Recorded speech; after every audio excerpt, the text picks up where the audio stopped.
The death god bowed to a baby and fled. Kakashi's Chidori got stopped by a pinky finger. The Ninetales became a pet. This is Naruto Uzumaki, but he remembers being Anos Voldigoad, Demon King of Tyranny. He killed gods. He conquered death. Now he's a genin who thinks the entire shinobi world is adorable. The night of October 10th was supposed to end with death and sealing. It ended with a god opening his eyes. The nine-tailed fox wasn't attacking Konoha. It was running. The beast's massive form tore through the forest, crushing trees in its desperate flight, 9 tails thrashing wildly. Inside its mind, ancient instincts screamed a warning that transcended chakra, that preceded the sage of 6 paths himself. Something was being born. Something that should not exist in this world. Kurama, who had lived for millennia, who had fought the first Hokage to a standstill, who feared nothing in this realm, felt primal terror for the first time since its creation. Faster! The fox's thoughts roared. Get away from that presence! But the shinobi of Konoha didn't understand. They saw only a rampaging demon, not a fleeing animal. The 4th Hokage, Minato Namikaze, appeared in a flash of yellow, his wife's blood still warm on his hands. Kushina Uzumaki lay dying, their newborn son wrapped hastily in cloth at her side. I'll seal it, Minato said, his voice hollow with grief and determination. I'll seal the 9 tails into Naruto. Minato? No, Kushina's voice was fading. Our son, don't make him suffer. He'll be seen as a hero, the jailer of the demon fox. Minato's hands formed seals like calling forth the most forbidden technique. Shiki Fujin! The death god appeared. A massive spectral figure with a tanto blade between its teeth, purple flames wreathing its form, the embodiment of the contract between the Shinigami and the shinobi world.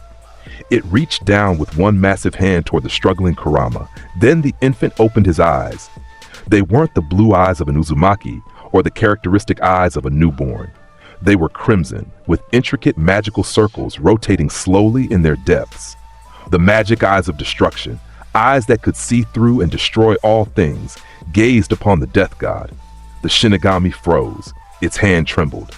And then, for the first time in recorded history, the death god did something unprecedented.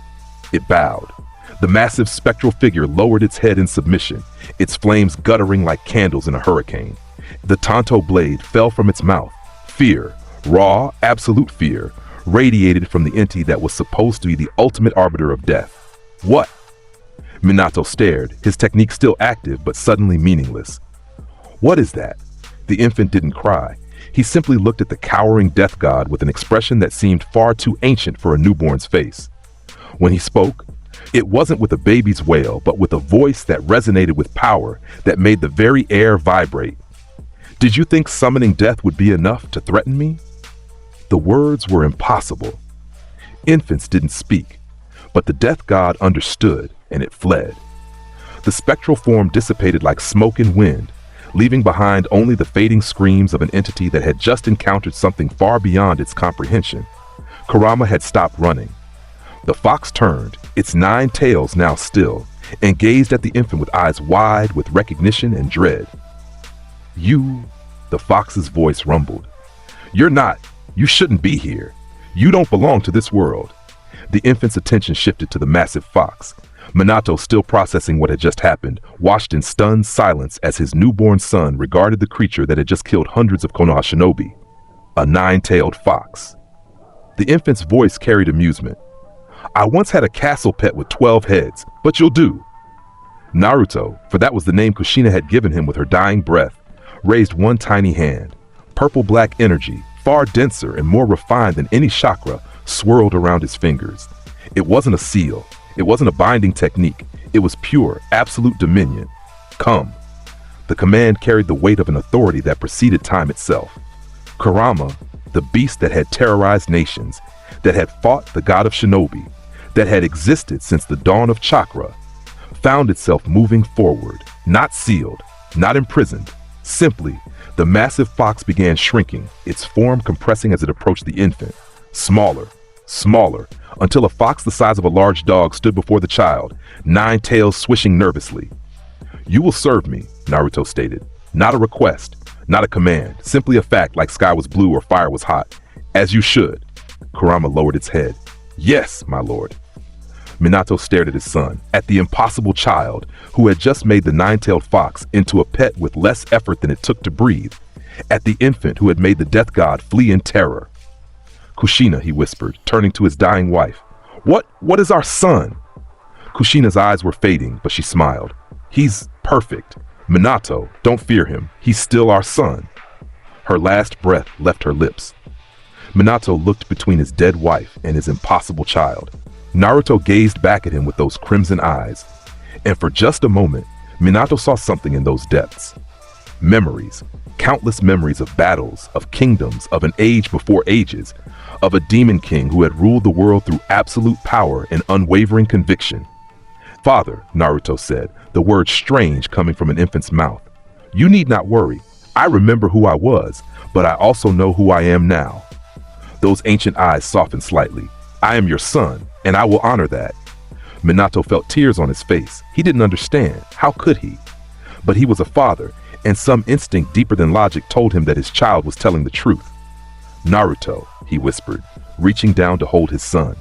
I don't know what you are, but you're right. You're my son, and I love you. The infant relaxed into his father's arms. Then teach me about this world, father. I have much to learn about this age. A pause, and about being human again. Kurama padded forward, now small enough to curl up near the child. The village approaches, the fox warned. What shall we tell them? Naruto's eyes closed, the crimson fading to a more normal blue. Tell them the nine tails was sealed. Tell them the fourth Hokage saved them with his sacrifice. He looked at his father. They won't understand the truth. Few ever do. Minato held his son closer. He didn't understand either, but as he looked at Konoha, at the destruction, at the bodies of his fellow shinobi, he realized his son was right. The village needed a hero. They needed a story they could comprehend, not the truth of a demon king reborn. 6 years passed. The boy who walked through Konoha's streets bore little resemblance to the hyperactive orphan the villagers expected. Naruto Uzumaki moved with the calm grace of someone who had lived 1,000 lifetimes. He didn't run. He didn't shout. He simply existed with a quiet confidence that made even adult shinobi unconsciously step aside. His clothing was unusual for an academy student.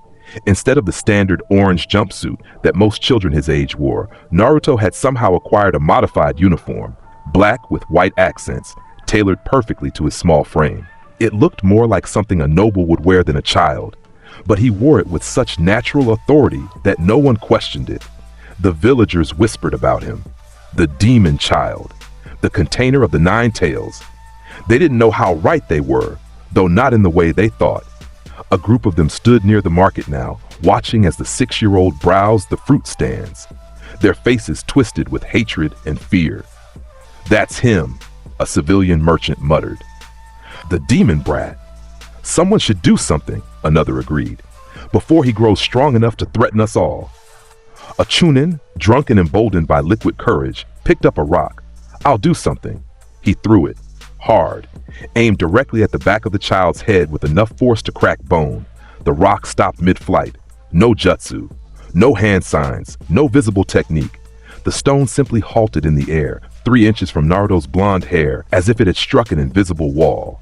Naruto turned slowly, his blue eyes meeting the chunin's with an expression of such profound disappointment that the man actually took a step back.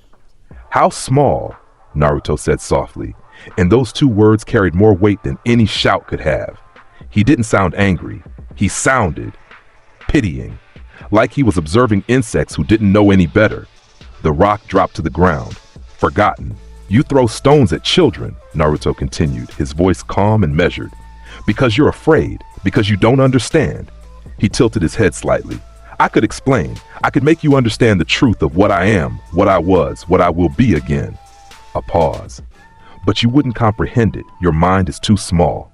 The chunin's face flushed with rage. You little? Go home, Naruto interrupted. Before I stop pitying you. Something in those words, in the absolute certainty behind them, made the chunin's blood run cold. He turned and fled, leaving the gathering crowd in confused silence. Naruto returned to examining the fruit. selecting an apple with the same care a general might use when planning a campaign. He paid the terrified merchant with exact change and walked away, taking a bite of the apple with perfect composure. Behind him, the crowd dispersed quickly, their hatred tempered now with something else. Something that felt uncomfortably like fear. In the shadows of a nearby rooftop, a figure watched with a single visible eye. Kakashi Hatake had been observing Minato's son for years now, following the fourth Hokage's final request to watch over the boy. But watching Naruto Uzumaki was nothing like watching a normal child. He didn't use chakra, Kakashi muttered to himself, his Sharingan active and searching for any trace of the energy. No hand signs, no technique. The rock just stopped. More concerning was the boy's demeanor. Kakashi had seen many things in his years as a shinobi. He'd killed his first enemy at age 6. He'd watched his teammates die. He'd even killed Rin with his own hand. But he'd never seen a child with such complete, unshakable calm. It wasn't the calm of someone who had been trained. It was the calm of someone who simply didn't register threats as threats, like a lion watching field mice posture. What are you, Naruto? Kakashi wondered, not for the first time. The academy was a joke. Naruto sat at his desk, listening to Iruka lecture about the clone jutsu, and resisted the urge to sigh. The technique being taught was barely worthy of the name. In his previous life, he had created entire armies with a thought, perfect duplicates that could fight independently for days. These shadow clones were pale imitations, and even those were considered advanced. Now then, Iruka said, his scar crinkling as he smiled, can anyone tell me what chakra is? Sasuke Uchiha's hand shot up. Chakra is the combination of physical energy and spiritual energy. It's what allows us to perform jutsu. Correct! Iruka beamed. Chakra is the foundation of all ninja techniques. Incomplete, Naruto said, his voice cutting through the lecture like a blade. The class went silent. Iruka blinked. I'm sorry, Naruto. Your definition is incomplete. Naruto didn't bother raising his hand. What you call chakra is merely one expression of life force, a limited one, bound by the physical rules of this world. He leaned back in his chair, examining his fingernails with disinterest. True power transcends such limitations. Sasuke turned in his seat, glaring at the blonde. What would you know about it? Dead last? Naruto's eyes met Sasuke's, and for just a moment, the Uchiha heir saw something in those blue depths that made his blood freeze. Ancient eyes, knowing eyes, eyes that had witnessed the birth and death of worlds. Then Naruto smiled slightly and looked away. Nothing that matters to you, Sasuke. Continue with your limited understanding. Iruka frowned. Naruto, if you think you know better, perhaps you'd like to demonstrate the clone jutsu for the class? I could. Naruto didn't move from his seat. But what would be the point? You wouldn't believe what I could truly do. Better to remain underestimated. That's it. Iruka's patience snapped. If you're so confident, then show us. The class watched with mixed expressions, most showing anticipation for the demon child to fail. A few like Hinata Hyuga watching with worried concern. Naruto stood slowly, deliberately. He walked to the front of the class with the same unhurried grace he showed in everything. When he reached the demonstration area, he didn't form any hand signs. He simply snapped his fingers. Whoosh! 1,000 perfect clones filled the classroom, the training ground outside and the hallway beyond. Each one solid, each one real, each one wearing the same expression of mild amusement as the original. The sheer number was impossible. Even Jonin struggled to create more than a few dozen shadow clones. This was beyond anything Academy students should be capable of. But Naruto wasn't finished. He snapped his fingers again, and every clone vanished. Then he raised one hand, and purple-black energy swirled around his palm. Not chakra, but something denser, more refined. Ingol, he said quietly. The dead tree outside the window, a fixture that had stood lifeless for 3 years after a lightning strike, suddenly burst into bloom. Green leaves sprouted from dead branches. Flowers blossomed. Life, pure and absolute, flowed from Naruto's hand into the deceased plant until it stood tall and healthy, as if it had never died. Resurrection of plant life. Impossible. Against every natural law, the class stared in shocked silence. Iruka's mouth opened and closed like a fish. That's not. How did you? Naruto lowered his hand, the energy dissipating. You asked me to demonstrate. He walked back to his seat, settling in with the same casual grace. I demonstrated, though I suppose restoring life is a bit beyond academy curriculum. He looked at the stunned instructor with those two old eyes. Shall we continue with the lesson? I believe you were explaining the theoretical limits of chakra, emphasis on theoretical. Sasuke's hands clenched into fists under his desk. The dead last, the loser, the kid everyone said was holding him back. That kid had just done something that even the Uchiha clan's greatest techniques couldn't replicate. Hinata's pearl-white eyes were wide with wonder. And Naruto-kun. In the back of the room, sitting perfectly still, Shikamaru Nara watched with sharp eyes. His lazy demeanor was completely gone, replaced by the analytical mind of someone who had just witnessed something that didn't fit. That should not exist. Troublesome, he muttered. Very troublesome. Graduation day arrived 3 months later. Naruto had stopped attending classes after the resurrection incident. There was no point. Instead, he spent his time in the forests surrounding Konoha, meditating and gradually adjusting to this world's power system. His magic was absolute, but he needed to understand chakra if he was going to operate in this realm without drawing too much attention too quickly. Kurama, in his diminished form, lounged nearby as Naruto sat beneath a tree. The fox had grown comfortable in his role, though he would never admit it. The academy graduation is today, Kurama noted. Will you attend? Of course. Naruto didn't open his eyes. I need a team. Operating alone would be tedious. You could conquer this entire world in an afternoon if you wished, Kurama pointed out. Why bother with teams and missions?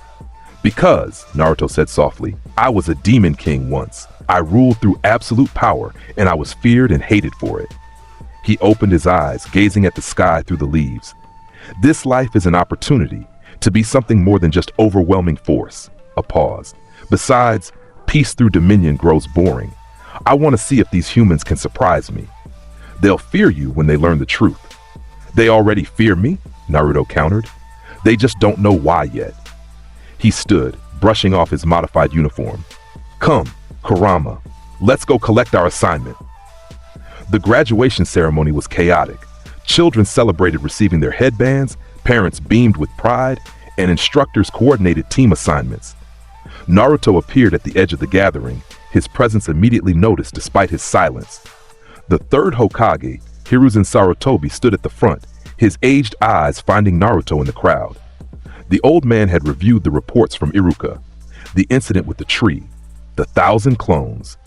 The way Naruto seemed to violate fundamental laws of chakra without effort, Minato had left documents, sealed instructions about his son. Most of it was standard. Protect him, guide him, help him grow. But there was one line that haunted Hiruzen. If Naruto ever displays abilities beyond the Nine Tails, do not interfere. You cannot comprehend what he is, and attempting to control him would be unwise. What did you see, Minato? What did you know about your son? Team 7, Hiruzen announced, bringing his attention back to the ceremony. Naruto Uzumaki, Sasuke Uchiha, and Sakura Haruno.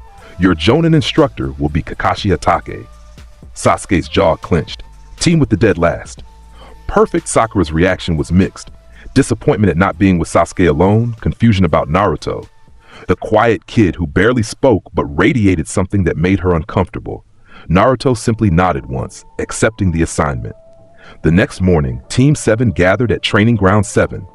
Kakashi was late, as always, leaving his 3 students to wait near the 3 training posts. Sasuke leaned against a post, arms crossed, radiating his usual superiority. Sakura fidgeted, trying to work up the courage to talk to her crush. And Naruto sat on the ground beneath a tree, eyes closed, so still he might have been a statue. Hey, Sasuke finally said, unable to contain his irritation. What's your deal, Naruto? You barely showed up to Academy, but somehow you passed. Naruto opened one eye. I passed because I'm far beyond Academy level. I didn't attend because listening to lectures about basic chakra theory is tedious when you understand the fundamental nature of existence itself. Arrogant much? Sakura muttered. Arrogance implies unearned confidence. Naruto closed his eye again. I simply state facts. Facts? Sasuke pushed off the post, stalking toward Naruto. You want to talk facts? The fact is, you're in last place. You have no clan, no special bloodline, no skills worth mentioning. Careful, Sasuke. Naruto's voice remained calm, but something in it made the Uchiha stop mid-step. Your clan was powerful once. Was. Past tense. The Sharingan is an interesting technique, but it's merely one expression of ocular power. I've seen greater. Sasuke's hand moved to his kunai pouch. You want to test that theory? No. Naruto opened both eyes now, and for just a moment they flashed crimson. Because if I did, you would not survive the lesson, and your brother would be displeased with me for wasting his carefully orchestrated trauma. The temperature dropped. Sasuke froze, his blood turning to ice. What did you say about Itachi? Exactly what you heard. Naruto stood in one fluid motion, dusting off his uniform. Your brother who slaughtered your clan on orders from Konoha's leadership to prevent a coup. Your brother who left you alive specifically to give you someone to hate to focus your growth. Your brother who cries every night over the choice he made. Naruto tilted his head. Did you think I didn't know? Sasuke's world tilted. You're lying. I have no reason to lie, Sasuke. Lies are tools of the weak who cannot enforce their truth through power. Naruto's expression remained neutral. I tell you this not to hurt you, but because you should understand reality. The world is not as simple as avenge my clan. Nothing ever is. Before Sasuke could respond, a presence appeared on the training ground. Whoosh! Kakashi arrived in a swirl of leaves. His single visible eye curved in a smile that didn't reach his face. He'd heard the last part of that conversation. Yo, Kakashi greeted, his tone deliberately casual despite the tension. Sorry I'm late. I got lost on the path of life. Naruto regarded the Jonin with those two knowing eyes. You were listening from the trees for 15 minutes, analyzing us. Standard Jonin procedure when first meeting a Genin team. A slight smile. Though I imagine you've been watching me specifically for much longer. Haven't you, 4th Hokage's student? Kakashi's eye widened fractionally. This kid, he was nothing like the report suggested. Well then, Kakashi recovered smoothly, pulling out 2 bells from his pouch.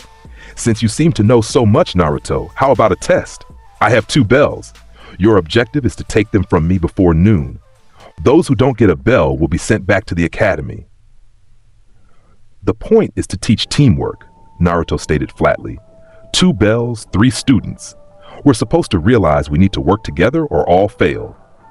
He looked at his teammates.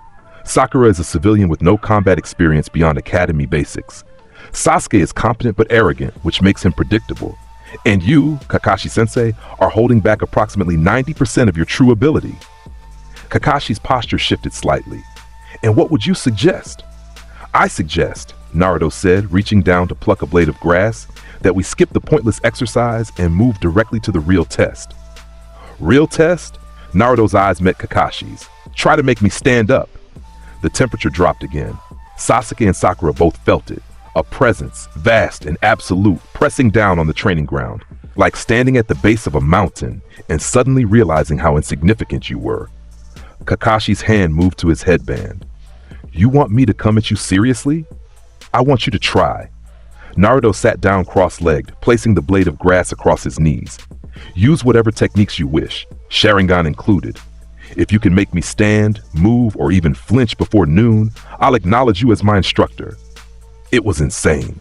A Genin challenging a Jonin, an elite Jonin who had earned the title Copy Ninja, who possessed over 1,000 jutsu copied with his Sharingan. But something in Naruto's eyes said he was utterly, absolutely serious. Kakashi lifted his headband, revealing the Sharingan. 3 tomoe spun in his left eye, analyzing, measuring, calculating. Don't say I didn't warn you, Kakashi said. Then he moved. Whoosh! Jonin level speed. Faster than most Chunin could track. A kunai appeared in Kakashi's hand, aimed for Naruto's shoulder, a non-lethal strike to prove a point. The kunai stopped 1 inch from Naruto's uniform, held by 2 fingers. Naruto hadn't even looked up. Too slow, Naruto said softly. Kakashi's eye widened. His Sharingan had tracked the movement, but even it had barely registered Naruto's fingers moving. That speed, that precision. Kakashi flickered backward, creating distance. His hands blurred through signs. Water style, water dragon jutsu. A massive dragon of water erupted from the ground, roaring toward Naruto with enough force to shatter stone. Naruto raised 1 hand, palm out. Benno Ivuin, the 4 worlds wall, an absolute barrier that could withstand even conceptual attacks. The water dragon struck the invisible wall and simply stopped. Not dispersed, not deflected, stopped as if it had struck an immovable object. Then the water began flowing backward. The jutsu reversed, pulled back into the ground, leaving not even dampness on the grass. Your chakra control is excellent, Naruto observed, but you're thinking too small. Jutsu, in the end, are just applications of energy. I don't need hand signs because I manipulate the energy directly. He looked up at Kakashi. Try harder, sensei. You're not even trying to kill me yet. Kakashi's blood ran cold. This kid, this 12-year-old genin, was treating a Jonin's attack like a training exercise. Time to get serious. Electricity crackled around Kakashi's hand. The sound of 1,000 birds filled the training ground. His signature technique, the one that had earned him fear across nations. Chidori. Kakashi shot forward at maximum speed. Lightning coating his hand, Sharingan tracking every possible movement, body moving with the precision of someone who had killed hundreds. The attack was perfect, unavoidable. Deadly. Naruto raised his pinky finger. Crack! The Chidori stopped. All that lightning, all that concentrated chakra, all that killing intent halted by a single finger. Kakashi stared at his hand, at the lightning still crackling harmlessly against Naruto's smallest digit. His Sharingan couldn't comprehend what it was seeing. There was no chakra defense, no technique. The lightning just stopped. Your lightning is slow, Naruto said, his voice carrying a note of disappointment. Did you think moving at the speed of sound would let you touch me? He tilted his head. In my previous life, I fought gods who could manipulate time itself. Your speed is quaint. Previous life? Naruto blew gently, just a breath. The wind pressure alone lifted Kakashi off his feet and sent him flying backward, tumbling through the air until he crashed into the nearby river with a massive splash. Sasuke and Sakura stood frozen, unable to process what they just witnessed. Naruto, the dead last, the supposed failure, had just defeated their Jonin instructor with a breath. Kakashi emerged from the river, soaking wet, his Sharingan still active and spinning rapidly as it tried to analyze what it had seen. Nothing. His eye, which could copy any technique, saw nothing to copy, because what Naruto did wasn't a technique. It was just power. Raw, absolute fundamental power. Pass, Naruto said, casually tossing the two bells to Sasuke and Sakura. They fumbled the catches, still in shock. Take them. I have no need for toys. He stood finally, brushing off his uniform. The real lesson was teamwork, yes. But let me teach you a different lesson, Kakashi-sensei. He walked toward the soaking Jonin, his footsteps making no sound on the grass. In this world, teamwork matters, trust matters, bonds matter. He stopped directly in front of Kakashi. But all of that is meaningless if you lack the power to protect those bonds. Weakness is a sin. I will teach this team to be strong enough that they never lose what matters to them.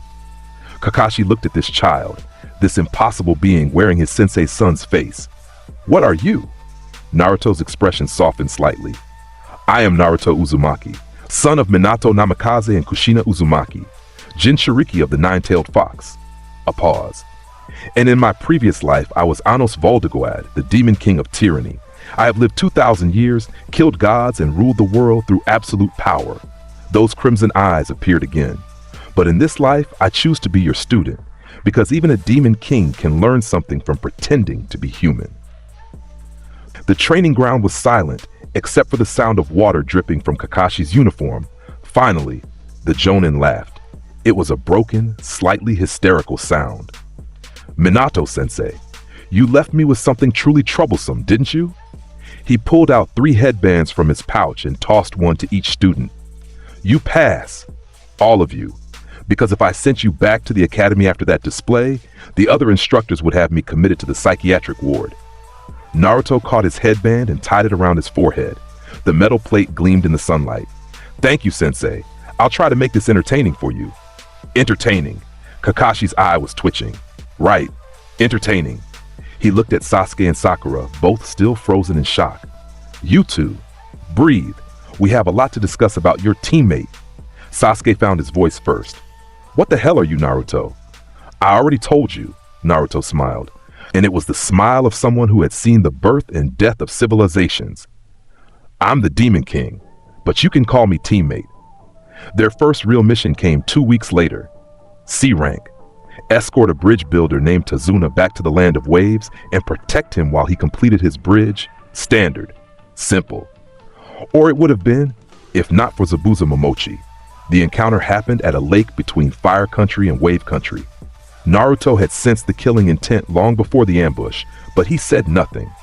Let Kakashi handle the initial threat. Let his teammates see what real combat looked like. The massive blade came spinning out of the mist. Shing! Kakashi ducked. The blade embedded itself in a tree, and a figure appeared standing on the handle. Zabuza Momochi, the demon of the mist, one of the 7 swordsmen of the hidden mist. His face was wrapped in bandages, his eyes cold and calculating. Well, Zabuza's voice rumbled. The copy ninja. This will be interesting. Team 7, Kakashi's voice was sharp. Stay back. Protect Tazuna. This opponent is beyond your level. Zabuza's hands moved through signs. Hidden mist jutsu. Thick mist rolled across the lake, obscuring everything. The water vanished in the white fog. Sound became muffled. Visibility dropped to 0. The silent killing technique, Zabuza's voice echoed from everywhere. 8 points. Larynx, spine, lungs, liver, jugular, kidney, heart, and brain. Which will I cut first? The killing intent pressed down on Team 7. Sasuke froze, his hand trembling on his kunai. Sakura's breath came in short gasps. Even Kakashi tensed, his Sharingan trying to track movement through the mist. Then Naruto sighed. How tedious.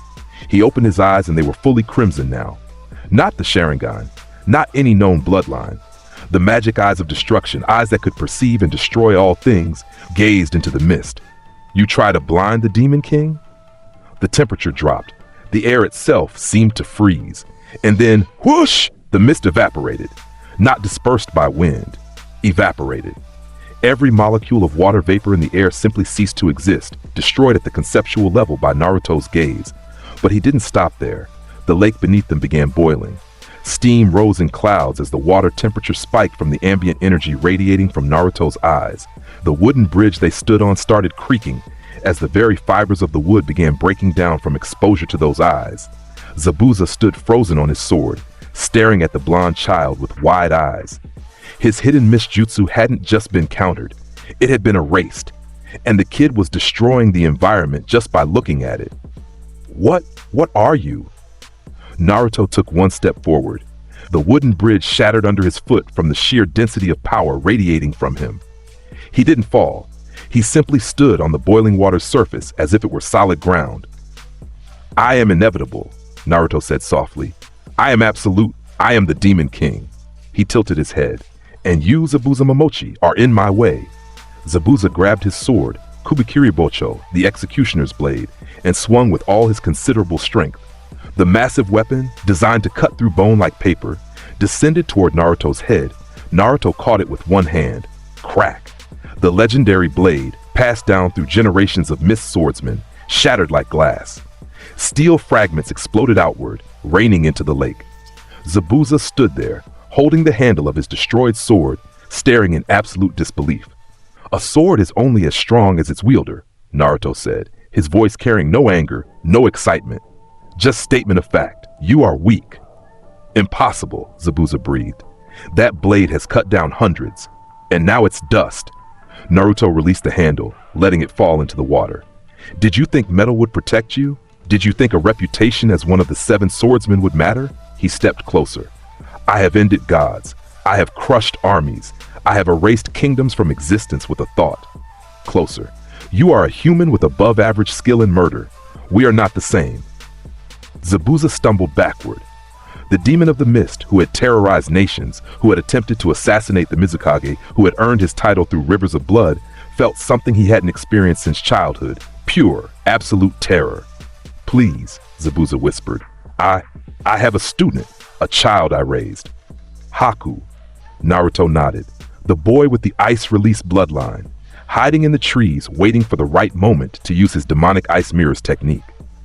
He looked toward the forest. Come out, child. Your master is no longer capable of fighting.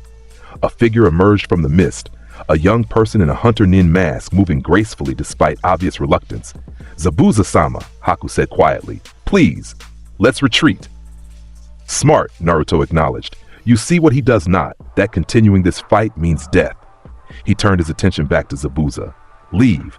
Take your student and leave. I have no interest in killing those who cannot challenge me. Zabuza's pride warred with his survival instinct. Pride lost. We will go. Wait, Naruto said as they turned to leave. His voice carried something different now. Not threat, something almost sad. Haku, before you go, there's something you should see. Purple-black energy swirled around Naruto's hands. Not chakra, something far more fundamental, the energy of life itself pulled from the very fabric of reality. Ingal. The energy shot into the forest toward a clearing Naruto had somehow known was there. Light flashed. The air vibrated with power.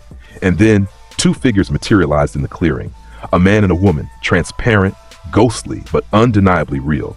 They looked around in confusion, taking in their surroundings, their own hands, each other. Then they saw Haku. Haku? The woman breathed. Is that our child? Haku's mask fell from nerveless fingers. Those eyes, one brown, one blue, went wide with recognition and impossible hope. Mother? Father? Your parents, Naruto said quietly. Killed by villagers who feared your bloodline. I brought them back for 3 minutes. That's all I can maintain without destabilizing this region's life force. He looked at Haku with ancient, understanding eyes. Say what you need to say. This is the only chance you'll ever have. Haku ran to the ghosts. Arms passed through arms. They couldn't touch, existing in different states of being, but Haku could see them, could hear them. I'm sorry, Haku sobbed. I'm so sorry I wasn't strong enough to save you. Oh, my child, the mother's ghost wept. You were just a baby. This was never your fault. We're so proud of you, the father said. Look at how strong you've become, how kind you've remained despite everything. We love you, they said together. We'll always love you. The 3 minutes passed. The ghosts faded, their final words echoing, Live, Haku, be happy.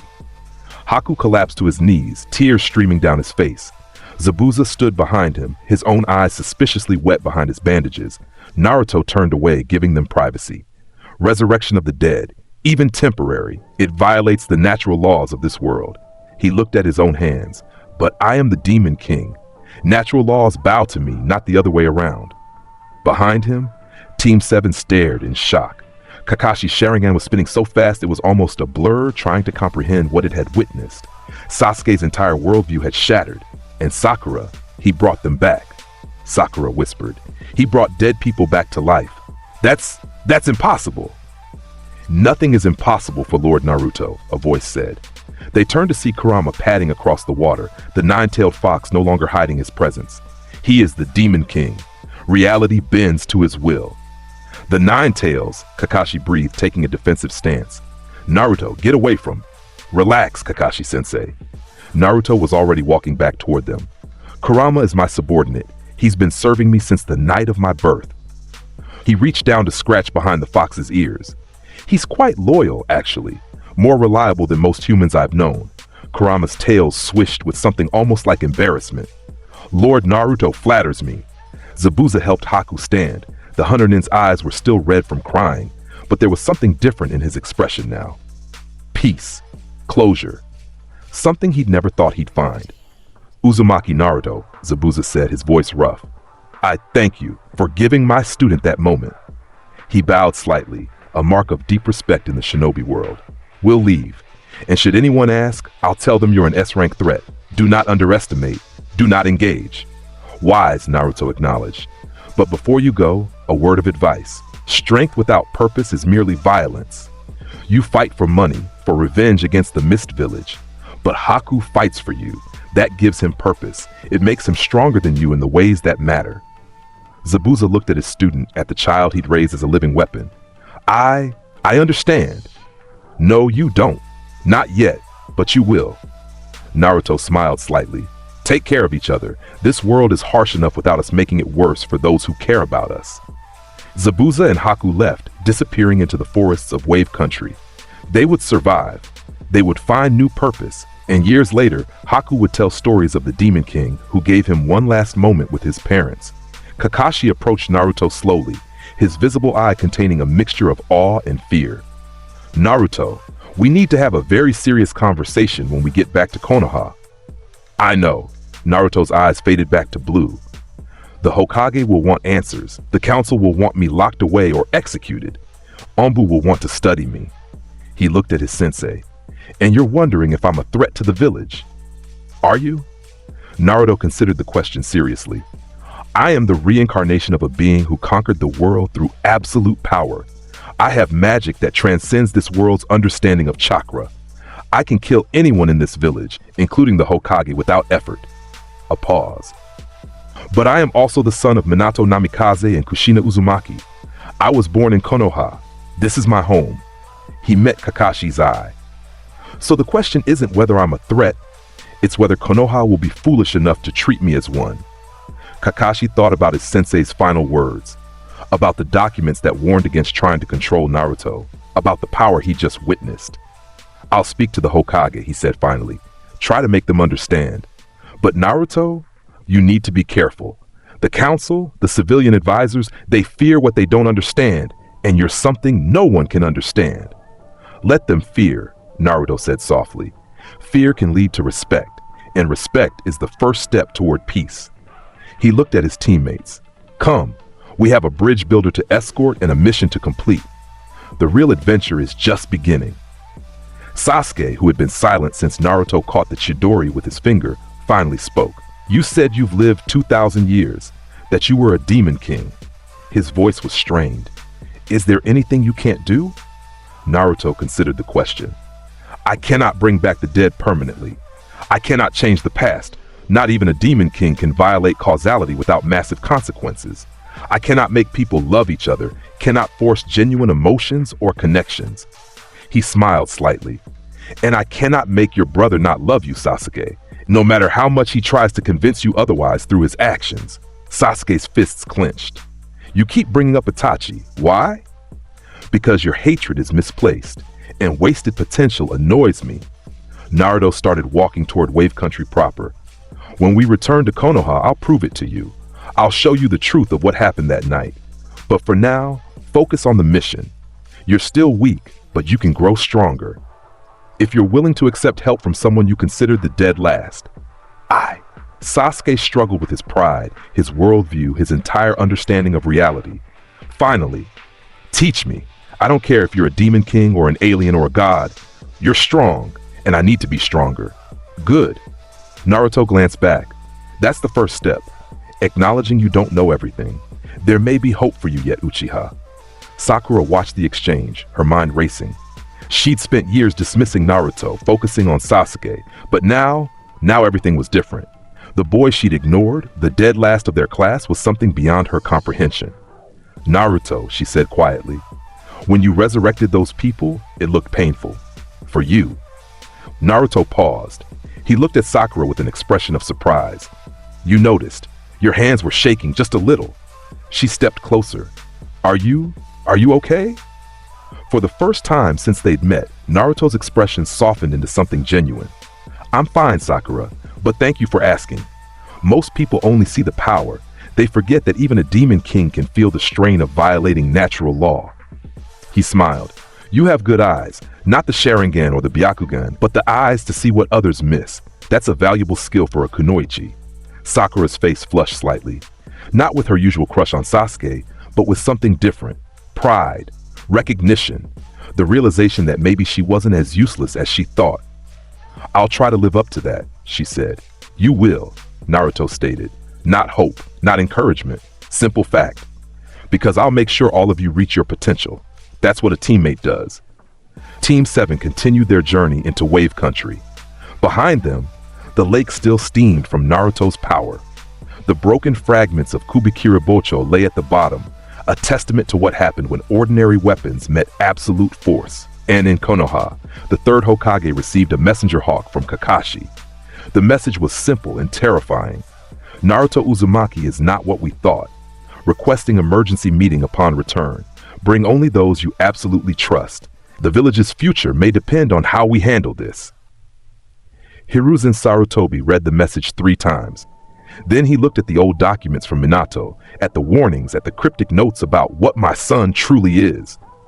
Oh, Minato, he whispered, what exactly did you leave us with? The mission in Wave Country concluded without further incident. Tazuna completed his bridge, the Great Naruto Bridge, he insisted on calling it, despite Naruto's protests that he'd only prevented one ambush. Team 7 returned to Konoha 2 weeks later. They entered through the main gate as the sun set, casting long shadows across the village streets.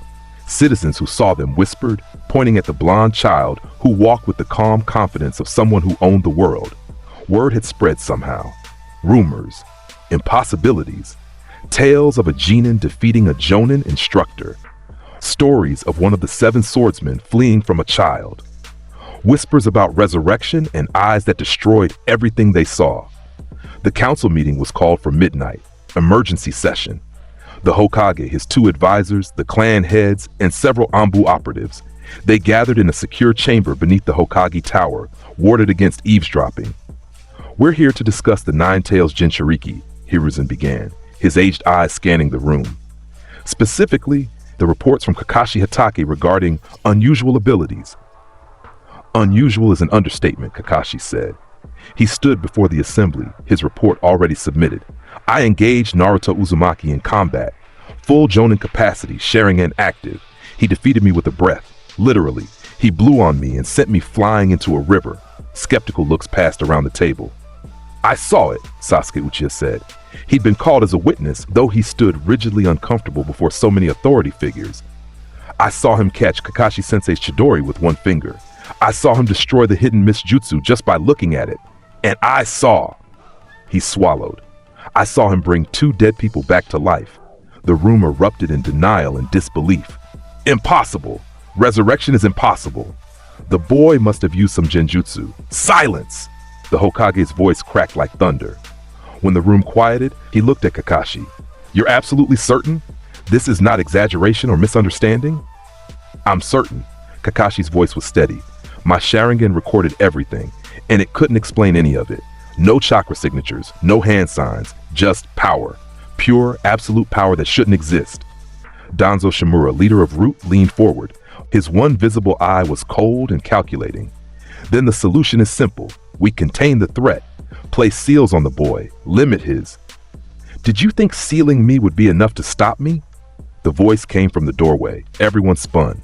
Naruto Uzumaki stood there, having somehow bypassed every security measure, every Anbu guard, every detection seal. He wore his modified uniform, and his eyes, blue, not crimson, regarded the assembly with mild amusement. "How did you..." Hiruzen started. "I walked in." Naruto entered the room fully, his presence somehow dominating the space despite his small stature. "Your security is adequate for normal threats. I am not a normal threat." He looked directly at Danzo. "And if you attempt to seal me, old man, I will erase you from existence. Not kill you, erase you, remove you from reality so completely that even memories of you will fade." Danzo's hand moved toward his cane. Naruto's eyes flashed crimson for just an instant. The wooden cane crumbled to dust. "Don't test me," Naruto said softly. "I'm being polite, respectful even, because this village was my parents' home, and I honor that. But my patience has limits." Hiruzen stood slowly. "Naruto, these people have questions, concerns. Please help us understand. What are you?" Naruto looked at the 3rd Hokage, at the old man who had tried to protect him despite the village's hatred, at the person who had distributed some of his father's estate to him, who had ensured he had food and shelter even when others wanted him dead. "I am Anos Voldigoad," Naruto said. 2,000 years ago, in another world, I was the Demon King of Tyranny. I ruled through absolute power and lived through countless wars." He gestured to himself. "I died and was reincarnated into this world as Naruto Uzumaki. I retain all my memories, all my power, all my magic. The 9 Tails is not sealed within me. It serves me willingly. I can destroy mountains with a thought, resurrect the dead temporarily, and violate the laws of this world because I exist beyond them." Silence. Heavy. Oppressive. Then Hiyashi Hyuga, head of the Hyuga clan, spoke. "And what do you want? What is your goal?" "Peace," Naruto said simply. "In my previous life, I achieved peace through dominion, through making myself so powerful that none dared challenge me. But that peace was fragile, built on fear." He looked around the room. "In this life, I want to try something different. Peace through genuine understanding, through making this world strong enough that war becomes pointless." "Idealistic," Shikaku Nara observed, "and dangerous. Power like yours, it unbalances everything." "I know." Naruto's expression was somber. "That's why I've been hiding it, why I pretended to be a failure in the academy, why I allowed people to mock and dismiss me." He met each person's eyes. "Because the moment my power became known, this conversation would happen. and decisions would be made about what to do with me. Can we even do anything? Inoichi Yamanaka asked quietly. Can we stop you if you decided to conquer, to rule? No, Naruto stated flatly. If I chose to subjugate this village, you would all be powerless to stop me. I could kill everyone in this room before any of you realized I'd moved. I could reduce Konoha to rubble with the same effort it takes you to breathe. A pause. But I won't, because that's not the kind of peace I want. And because... His expression softened slightly.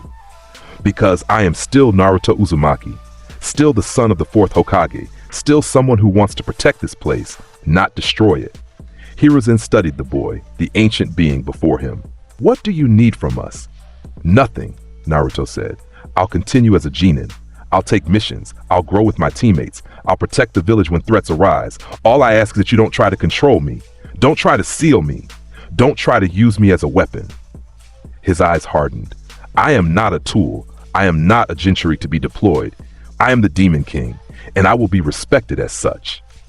Danzo spoke again, his voice cold. And if we refuse? If we decide you're too dangerous to exist freely? Naruto's response was quiet but absolute. Then you will learn why I was called the Demon King of Tyranny. And this village will learn what it means to oppose inevitability itself. He let that sink in. But I would prefer not to teach that lesson. I would prefer to be your ally, your protector, he smiled slightly, your secret weapon if you need one, but on my terms, with my autonomy intact. The clan heads exchanged looks. Calculations ran behind their eyes. Fear warred with pragmatism. Finally, Hiruzen spoke. The council will need time to deliberate. No, Naruto's voice cut through. No deliberation, no votes. I'm not asking permission. I'm informing you of how things will be. He looked at each person in turn. I will continue as I have been. If you oppose me, I will overcome that opposition. If you try to harm me, I will respond with overwhelming force. But if you work with me, respect me, treat me as the ally I'm offering to be. His expression was almost hopeful. Then perhaps we can build something better than what either of us could achieve alone. It was an ultimatum delivered with the certainty of someone who had commanded armies. Someone who had never been told no and survived. Shikaku Nara laughed. It was a tired, resigned sound. The most troublesome thing is, he's right. We can't oppose him, so we might as well embrace him. He looked at Hiruzen. Lord Hokage, I recommend we accept his terms. Having Anos Naruto as an ally is vastly preferable to having him as an enemy. Heads nodded slowly around the room. Even Danzo, for all his scheming and control, recognized a force beyond his manipulation. Very well, Hiruzen said finally. Naruto Uzumaki, the council accepts your terms. You will operate with full autonomy. We will not attempt to seal you or control you. He paused. But I ask one thing in return. If threats arise that require your level of power, will you defend this village? I will, Naruto said without hesitation. Konoha is my home. Its people are under my protection, whether they know it or not. He smiled. Besides, I need a place to be entertained, and this village has proven surprisingly interesting. The meeting concluded. As the clan heads filed out, several approached Naruto. Hiyashi Hyuga bowed slightly. My daughter Hinata speaks highly of you. Should you need anything from the Hyuga clan, we are available. Thank you. Naruto returned the bow with exact precision. Tell Hinata she has excellent eyes, and not just the Byakugan. Shikaku paused as well. My son says you're the most troublesome person he's ever met. From Shikamaru, that's practically worship. He's intelligent. I appreciate intelligence. Naruto regarded the Nara head. Perhaps we could play shogi sometime. I haven't had a good game in centuries. I'd like that, Shikaku admitted, though I suspect I'll lose terribly. Probably, Naruto agreed cheerfully. When only Hiruzen and Naruto remained, the old Hokage sighed deeply. Your father would be proud of you, you know, and terrified, but mostly proud. Did he know? Naruto asked. Did he understand what I was? He suspected. The documents he left. Hiruzen pulled out a sealed scroll. He wrote that you were something beyond his comprehension, but undeniably his son. That he saw in your eyes memories that predated the world itself. The Hokage handed over the scroll. These are his notes, about you, about his hopes for you. Naruto took the scroll with reverent care. Thank you. Naruto, Anos, whoever you are. Hiruzen met his eyes. Be careful. Power like yours, it changes things, changes people. Don't lose yourself in it. I've had 2,000 years to know myself, Naruto said softly. I know exactly who I am. The question is whether this world is ready for that answer. He left the chamber, leaving the third Hokage alone with his thoughts and his fears and his hopes. The Chunin exams arrived 6 months later. Word had spread across nations. The land of sound, newly formed under mysterious circumstances. The land of sand, seeking to rebuild relations. The land of rain, sending representatives despite their closed borders. All had heard whispers of Konoha's secret weapon. All wanted to see the truth behind the rumors. The Forest of Death, the second stage of the exams, was designed to test survival skills, combat ability, and teamwork under pressure. Teams were dropped into the dense forest with 1 scroll each, tasked with obtaining a second scroll and reaching the tower in 5 days. Team 7 received an Earth Scroll. Standard procedure. Predictable. Boring. They'd been in the forest for 3 hours when Orochimaru of the Sannin made his move.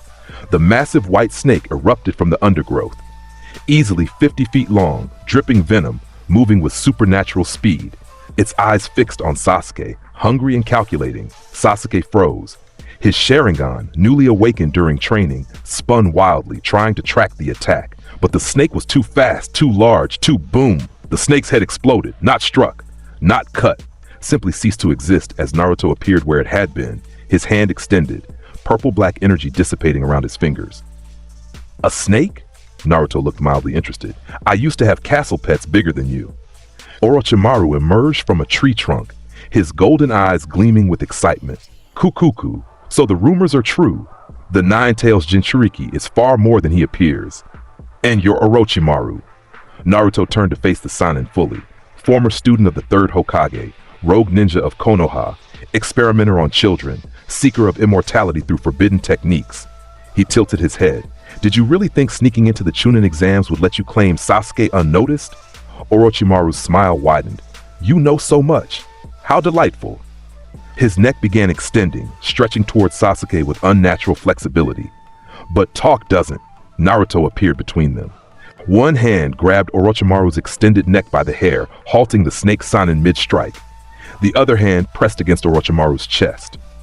Did you really think, Naruto said softly, that I'd let you leave with my teammate? Crack-tot purple energy surged through Orochimaru's body. The Sannin's eyes went wide as he felt something being ripped from him. The cursed seal, the mark he'd planned to place on Sasuke, was torn from his own body. The energy, the power, the connection to his experiments, all of it was extracted and compressed into Naruto's hand, then destroyed. Orochimaru screamed. It was a sound of pure agony as years of research, centuries of accumulated forbidden knowledge stored in that seal, vanished into nothingness. You! Orochimaru gasped, his body reverting to normal as Naruto released him. What did you do? I took your toy. Naruto examined his hand where the seal energy had been. Pathetic, using curses to grant power. Did you really think marking people with snake magic would lead to immortality? He looked at Orochimaru with pity. I've lived 2,000 years without any seals. I've died and been reborn. Your quest for immortality is a joke compared to what I've already achieved. Impossible, Orochimaru hissed. You're just a child. I am the Demon King. Naruto's eyes flashed crimson. I have killed gods. I have erased armies. I have ruled the world through absolute power. He stepped closer. And you, Orochimaru, are an insect trying to comprehend a dragon. The snake Sannin, one of the legendary 3 ninja, one of the most feared beings in the shinobi world, stumbled backward. His body was shaking, not from injury, from recognition. Some primal part of his soul recognized the presence before him, a predator, an apex being. Something so far beyond him that the gap couldn't be measured. Leave, Naruto commanded. Return to your hidden village. Continue your experiments if you must. But if you ever approach my teammates again, if you ever threaten what belongs to me, his magic eyes of destruction activated fully. The trees around them began crumbling. The ground started cracking.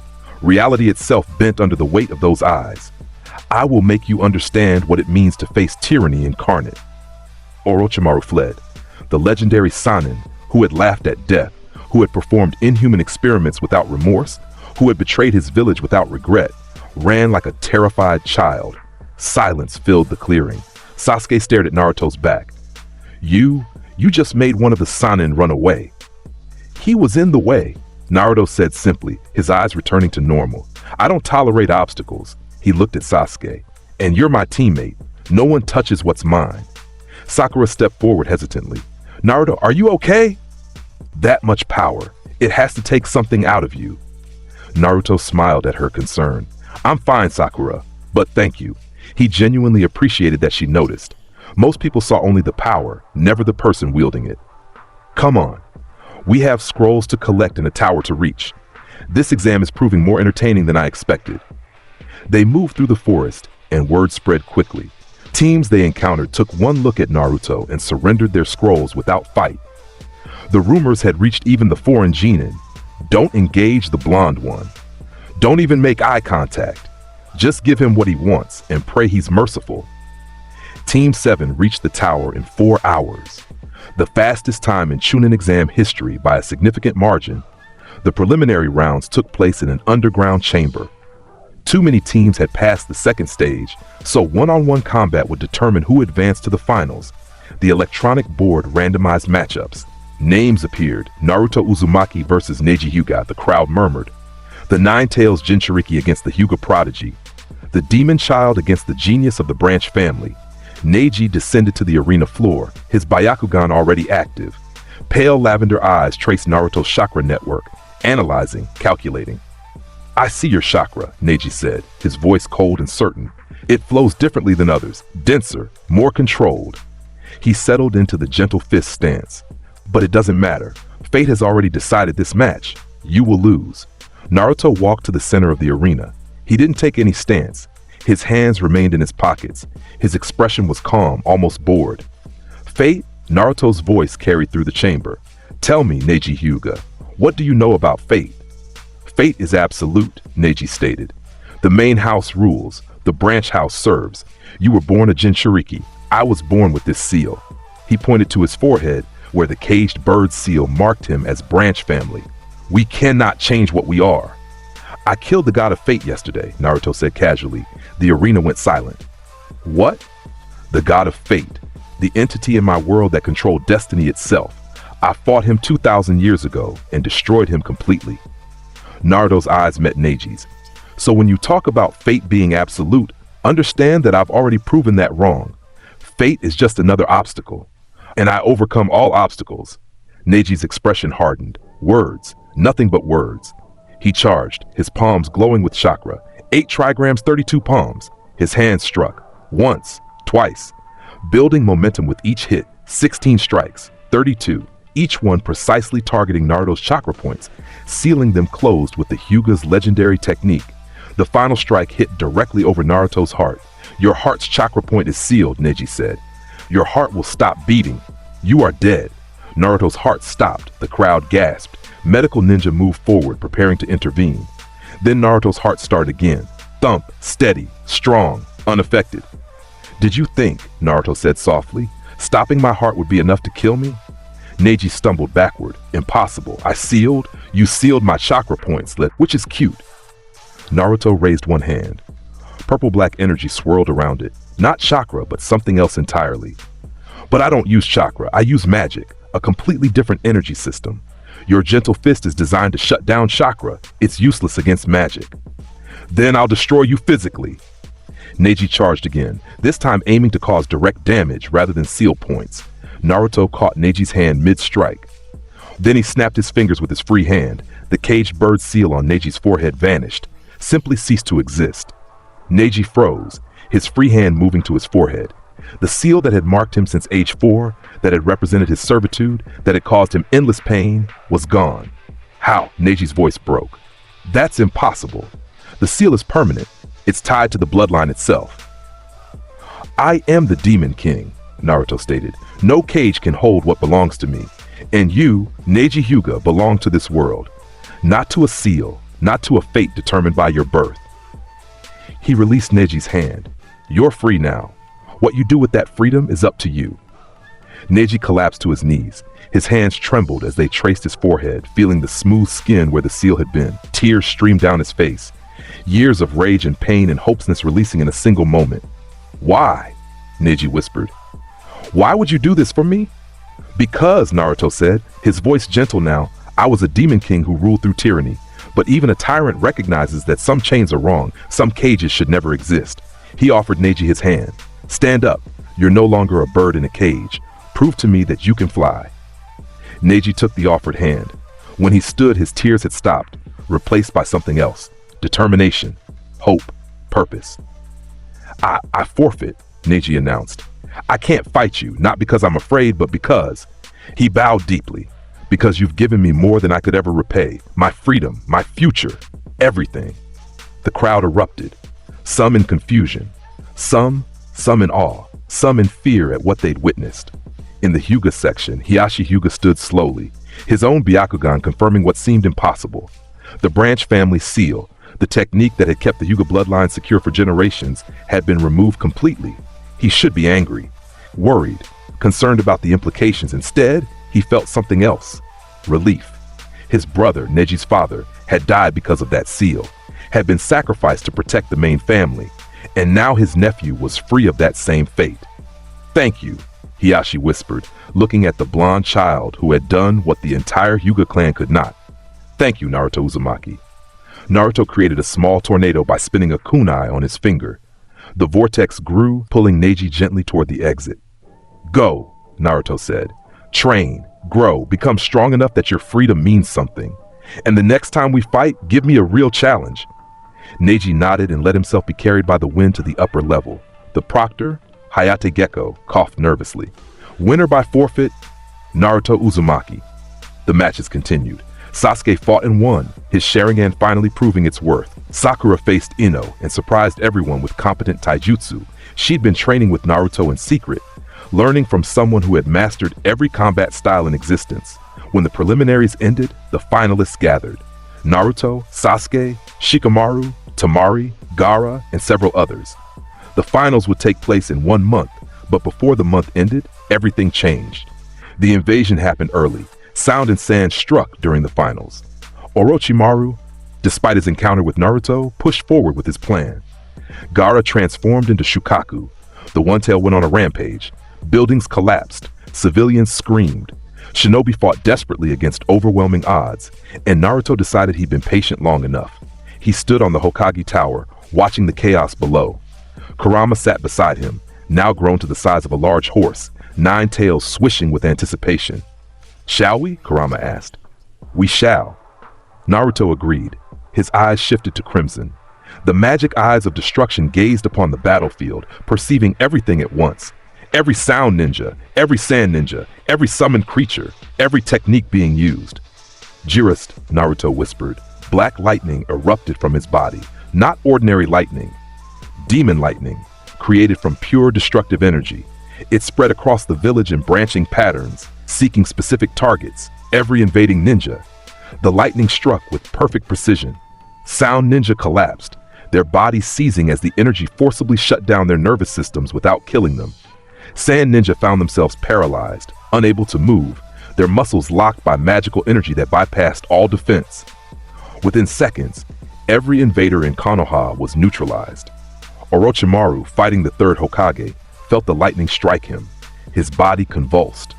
The Kusanagi blade fell from his hand. He looked up to see Naruto descending from the tower, walking on air as if stairs existed where there were none. You? Orochimaru gasped. You did this? Did you think I would let you destroy my village? Naruto's voice carried across the battlefield. Every shinobi, ally and enemy alike, could hear him. Did you think I would stand by while insects played at war? Gaara, partially transformed into Shukaku, roared from outside the village. The One-Tail's chakra was overwhelming, destructive, chaotic. Naruto appeared before the giant tanuki in an instant. Whoosh! Faster than even the Sharingan could track. You're loud, Naruto said, looking up at the massive beast. And you're scaring people. I don't like when my people are scared. He raised one hand. Purple-black energy gathered, not in a sphere or a technique, but simply concentrated around his palm. Benno Ivuin. The Four Worlds wall appeared around Shukaku, an invisible barrier that could withstand conceptual attacks. The demon writhed and struggled, its chakra surging against the walls. The walls didn't move. Naruto clenched his fist. The barrier began shrinking, compressing. forcing Shukaku back into Gaara's body through sheer overwhelming power. The transformation reversed. The sand receded. Within moments, Gaara stood alone, human, terrified, and completely subdued. "Sleep," Naruto commanded. Gaara's eyes rolled back. He collapsed, unconscious, his body too exhausted to resist. Naruto turned back to the village. Every eye was on him now. Every shinobi, from Jinin to Jonin to the Hokage himself, stared at the blonde child who had just ended an invasion single-handedly. "This village is under my protection," Naruto announced, his voice carrying absolute authority. "Any who threaten it will face me, and I am inevitable. I am absolute. I am the Demon King." His eyes swept across both allies and enemies. "Remember this moment. Remember what happens when you challenge what is mine." Orochimaru, paralyzed by the demon lightning, could only watch as his entire plan crumbled. Hundreds of his ninja, neutralized in seconds, the one tail, subdued with a gesture. His own body, completely shut down by energy he couldn't comprehend. "You'll regret this," Orochimaru managed to hiss. "No," Naruto said calmly. "You will. Because now you understand the difference between us. You seek power through experimentation and forbidden techniques. You grasp at immortality like a drowning man at driftwood." He crouched before the fallen Sannin. "I have already achieved everything you dream of, and I did it by being absolute, by being inevitable." He stood. "You're beneath me, Orochimaru. You always were." Anbu appeared, beginning to round up the paralyzed invaders. Medical ninja rushed to tend to wounded Konoha shinobi. The crisis was over in minutes, when it should have taken hours and countless lives, all because of one person. Hiruzen Sarutobi, the third Hokage, approached Naruto slowly. He looked aged. The fight with Orochimaru had taken its toll, but he was alive, which was more than history had granted him originally. "You saved us," Hiruzen said simply. "I protected what's mine," Naruto corrected. "There's a difference." He looked at the old man with concern. "You're injured. Let me." "No," Hiruzen smiled. "I'm old. These injuries are fitting for a shinobi my age. Let them heal naturally." He placed a hand on Naruto's shoulder. "But thank you, my boy, for everything." Naruto's expression softened. "You're welcome, Grandfather Hokage." The title made Hiruzen's eyes mist. "Grandfather, I like that." The aftermath of the invasion changed everything. The council could no longer deny or downplay Naruto's power. They'd seen it. The entire village had seen it. One child had accomplished what would have required the full might of Konoha's forces, but instead of fear, something else emerged. Hope. The villagers who had once thrown rocks at Naruto now bowed when he passed. Children asked for his autograph. Shinobi requested to train under him. His name became synonymous not with the Nine Tails, but with salvation. 3 months later, Team 7 received a new mission. Pursue Sasuke Uchiha, who had left the village in search of power from Orochimaru. Naruto found it almost amusing. In the original timeline, Sasuke's departure had sparked a retrieval mission that ended in failure. But this timeline was different. This timeline had the Demon King, the Valley of the End, a massive waterfall between two enormous statues representing Hashirama Senju and Madara Uchiha. It was here that Sasuke chose to make his stand. Naruto arrived alone. He told the others to stay back. This was between him and his teammate. Sasuke stood on the water, his back to Naruto. The cursed seal Orochimaru had managed to place on him before Naruto destroyed the original was active, black marks spreading across his body. "I knew you'd come," Sasuke said. "Always the hero, always the strongest." He turned and his eyes were different. The Sharingan spun wildly, having evolved under stress and desperation. "But I'm different now. I have power. Real power. Enough to, Sasuke." Naruto's voice cut through the monologue. "You're noisy." Sasuke's face contorted with rage. "I need power to kill Itachi, to avenge my clan, to prove I'm—" "You seek power from a snake when you stand next to a king?" Naruto interrupted again. "Foolish." Chidori erupted in Sasuke's hand. Lightning crackled like the sound of 1,000 birds filling the valley. He charged, moving at his maximum speed, the cursed seal's second state activating and giving him wings. "I'll show you power!" Naruto didn't move from his position, didn't take a stance, didn't even look concerned. Sasuke's Chidori connected directly with Naruto's chest. The lightning died instantly. Naruto caught Sasuke's wrist with one hand. Is this all the Uchiha pride amounts to? Borrowed power from a failed experiment? With his free hand, Naruto placed a palm against the cursed seal on Sasuke's neck. Black energy surged, not to destroy, but to convert, to purify. Jirasai. Demon lightning, black as night and far more potent than any Chidori, flowed from Naruto into Sasuke. The cursed seal burned away, consumed by superior energy. The wings dissolved, the transformation reversed. Sasuke screamed as the foreign power was ripped from his body. When it ended, Sasuke collapsed, gasping. No cursed seal, no borrowed power, just his own strength and his Sharingan.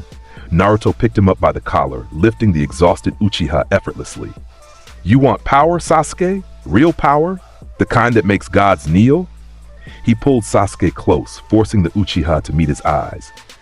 Then stop running, stop seeking shortcuts, and learn from someone who actually knows what absolute power means.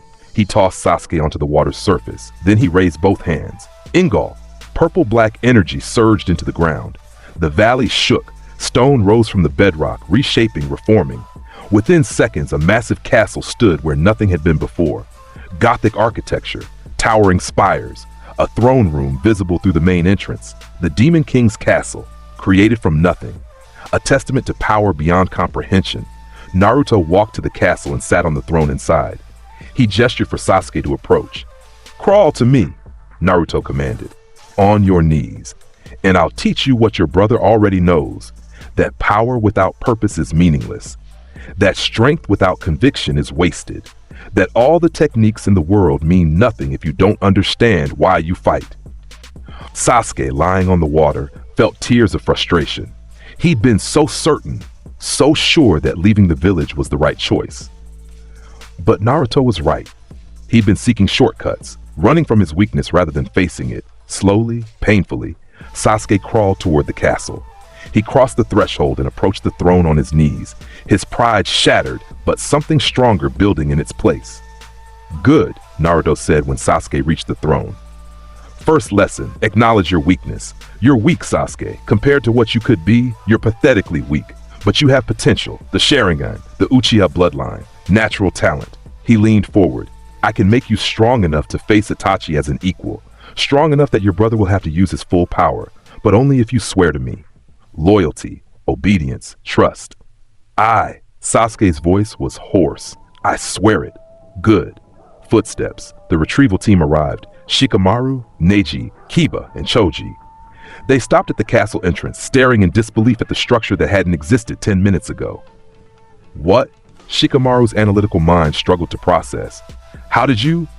Magic, Naruto said simply. I'm a Demon King. I build castles when I'm bored. He gestured to Sasuke. And I've just acquired a student. We'll return to the village shortly. Tell the Hokage the mission is complete. Sasuke Uchiha will not be joining Orochimaru. Neji stepped forward, bowing slightly.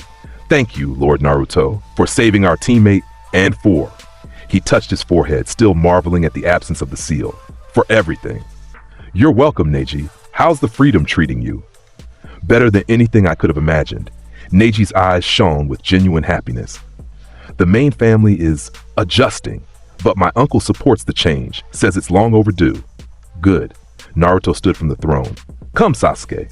Let's go home. Your brother has been in Anbu headquarters worrying about you. Time to let him know his little brother isn't as lost as he feared. Sasuke's eyes widened. Itachi is... in the village? He never left, Naruto revealed. He's been operating as a double agent, feeding Konoha information about Akatsuki. The massacre was ordered by the village leadership to prevent a coup. Your brother chose you over the clan, Sasuke. He chose to let you live and hate him, rather than let you die in the purge. He placed a hand on Sasuke's shoulder. We'll have that family reunion you've been craving, but this time, you'll face your brother with truth instead of lies. The return to Konoha was surreal. Naruto walked at the front, Sasuke beside him looking shell-shocked. The others followed, still glancing back at the castle that stood as proof of power beyond their comprehension.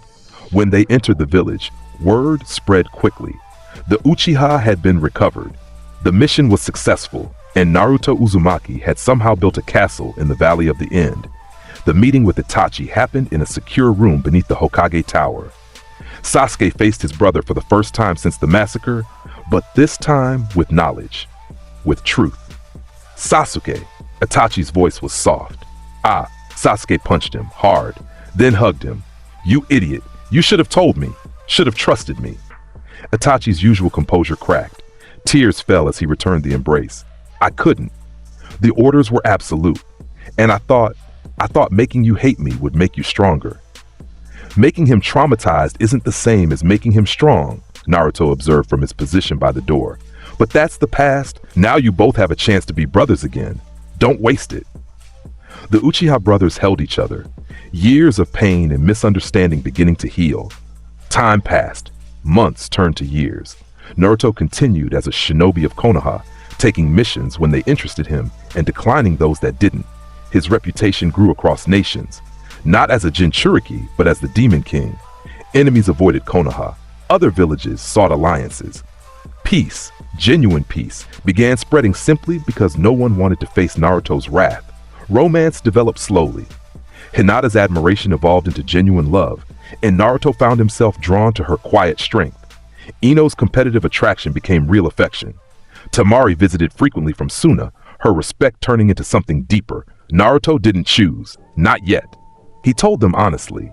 He'd lived 2,000 years in his previous life, and romance was complicated when you remembered countless previous relationships. They accepted this, content to be in his life however he'd allow. The Akatsuki tried to capture him once. Pain himself led the assault. The battle lasted 30 seconds. Naruto broke every path of pain with casual precision, then appeared before the real Nagato. You want to create peace through pain? Naruto looked at the crippled man with ancient eyes. I've tried that. It doesn't work. Pain breeds more pain. Suffering breeds more suffering.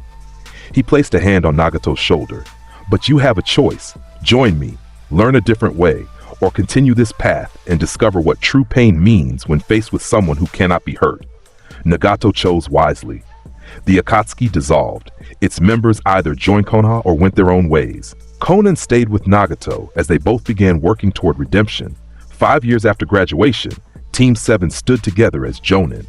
Sasuke had reconciled with Itachi and mastered the Mangekyo Sharingan without hatred. Sakura had trained under Tsunade and become a medical ninja renowned across nations.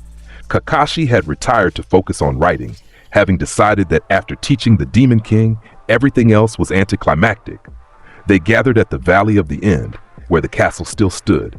Naruto's creation had become a landmark, a meeting place, a symbol of power that protected rather than conquered. Remember when we were Genin? Sakura asked, smiling at the memory. When we thought we understood power? I was an arrogant fool, Sasuke admitted. I thought the Sharingan made me special. Then Naruto caught a Chidori with his finger, and I realized what real power looked like. You've grown, Naruto observed. All of you have. You're not the children I met at graduation. Neither are you, Sasuke countered. You've changed, softened, in a good way. I'm learning to be human, Naruto said softly. Learning that being a Demon King doesn't mean ruling through fear, that power is better used to protect than to dominate. He looked at his teammates. You've taught me that, by trusting me, by standing beside me, by treating me as Naruto, not just as Anos.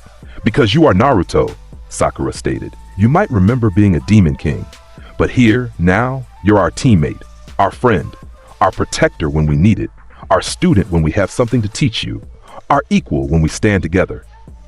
Equal, Naruto laughed. I don't know about that. In the ways that matter, yes, Sasuke said firmly. You're stronger than us, always will be. But strength isn't everything. Bonds matter, loyalty matters, love matters. He gestured to the village visible in the distance.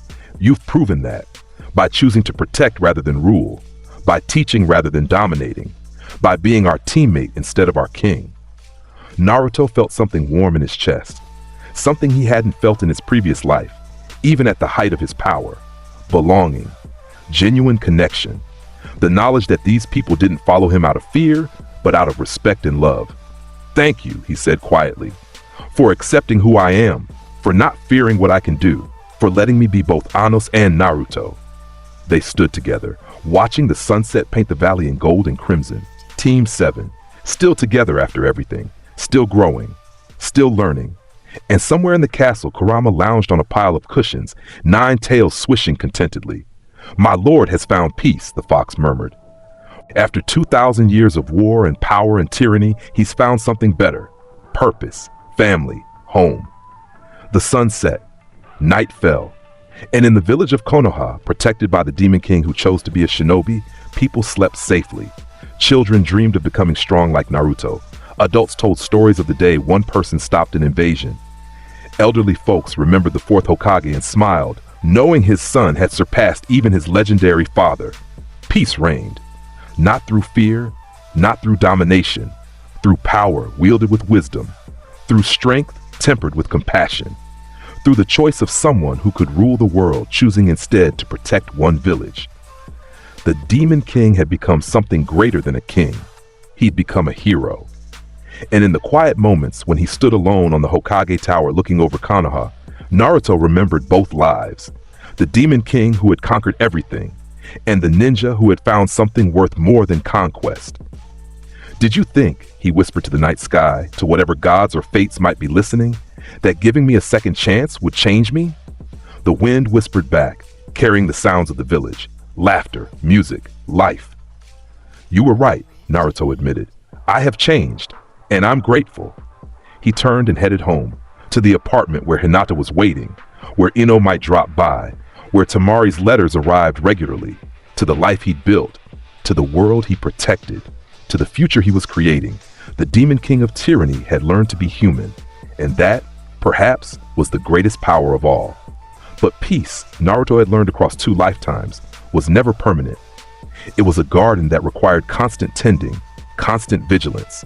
And 3 weeks after his quiet reflection on the Hokage Tower, that garden came under threat from an enemy he'd anticipated, but hoped would take longer to arrive. The sky above Konoha darkened at noon, not with clouds, but with an oppressive chakra that made even Jonin stumble. Naruto felt it before anyone else, a presence he recognized from the intelligence reports Jiraiya had been sending. 6 sources of power, all connected, all moving with synchronized precision toward the village gates. He stood from his position in Ichiraku Ramen, leaving his bowl half finished. Tochi looked up, concerned. "Naruto, is something?" "Stay inside," Naruto said quietly. "All of you. Don't come out until I say it's safe." The ramen chef had learned to trust that tone. He nodded, already moving to close the stand's front panel. Naruto walked through the streets and people parted instinctively. They'd learned to read his moods, his expressions. Right now, his face was calm, but his eyes held something that made seasoned shinobi reach for their weapons. Kakashi appeared beside him in a swirl of leaves. The sensors detected. 6 bodies, 1 soul, Naruto finished. Pain, the leader of Akatsuki. He's finally decided to collect what he thinks belongs to him. The 9 tails? No. Naruto's expression was almost amused. Me. Word spreads, even among missing nin. They know Kurama serves me willingly now. They know I ended the invasion alone. They've decided I'm either a threat to be eliminated or a weapon to be claimed. He glanced at his former sensei. They're about to learn I'm neither. The 6 paths of pain stood at the village entrance, perfectly synchronized. The Deva path, the one with the Rinnegan most prominently displayed, stepped forward. Orange hair, piercing rods through his face, eyes that held the weight of suffering and the conviction of someone who believed pain was the only truth. Naruto Uzumaki, Pain's voice resonated with multiple tones, as if several people spoke at once. Jinchūriki of the 9 tails. Know something more. The reports about you have been troubling. Troubling. Naruto stopped 50 feet away, hands in his pockets. Behind him, Anbu were evacuating civilians. Kakashi had raised the alert, but Naruto wanted this confrontation away from innocence. That's an interesting word choice. You stopped an invasion single-handedly. You defeated one of the Sannin without effort. You erased the cursed seal from existence.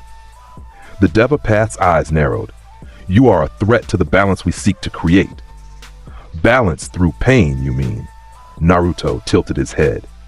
Through capturing the tailed beasts and creating a weapon so terrible that nations will fear to fight. Through forcing peace at the point of a sword. He smiled slightly.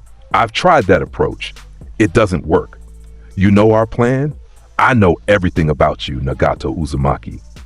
Naruto's voice carried across the distance. Student of Jiraiya, orphan of the Rain Country, possessor of the Rinnegan, wielder of 6 corpses because your body is too crippled to fight directly, hidden in a mechanical tower with Konan, your only remaining friend. He paused, I know you think you're creating peace, but you're just perpetuating a cycle you don't understand. Pain's expression shifted, barely, but enough. How do you? I see everything, Naruto interrupted. The magic eyes of destruction perceive all. Distance means nothing. Walls mean nothing. Your tower of paper and metal might as well be transparent. His eyes flashed crimson for just an instant.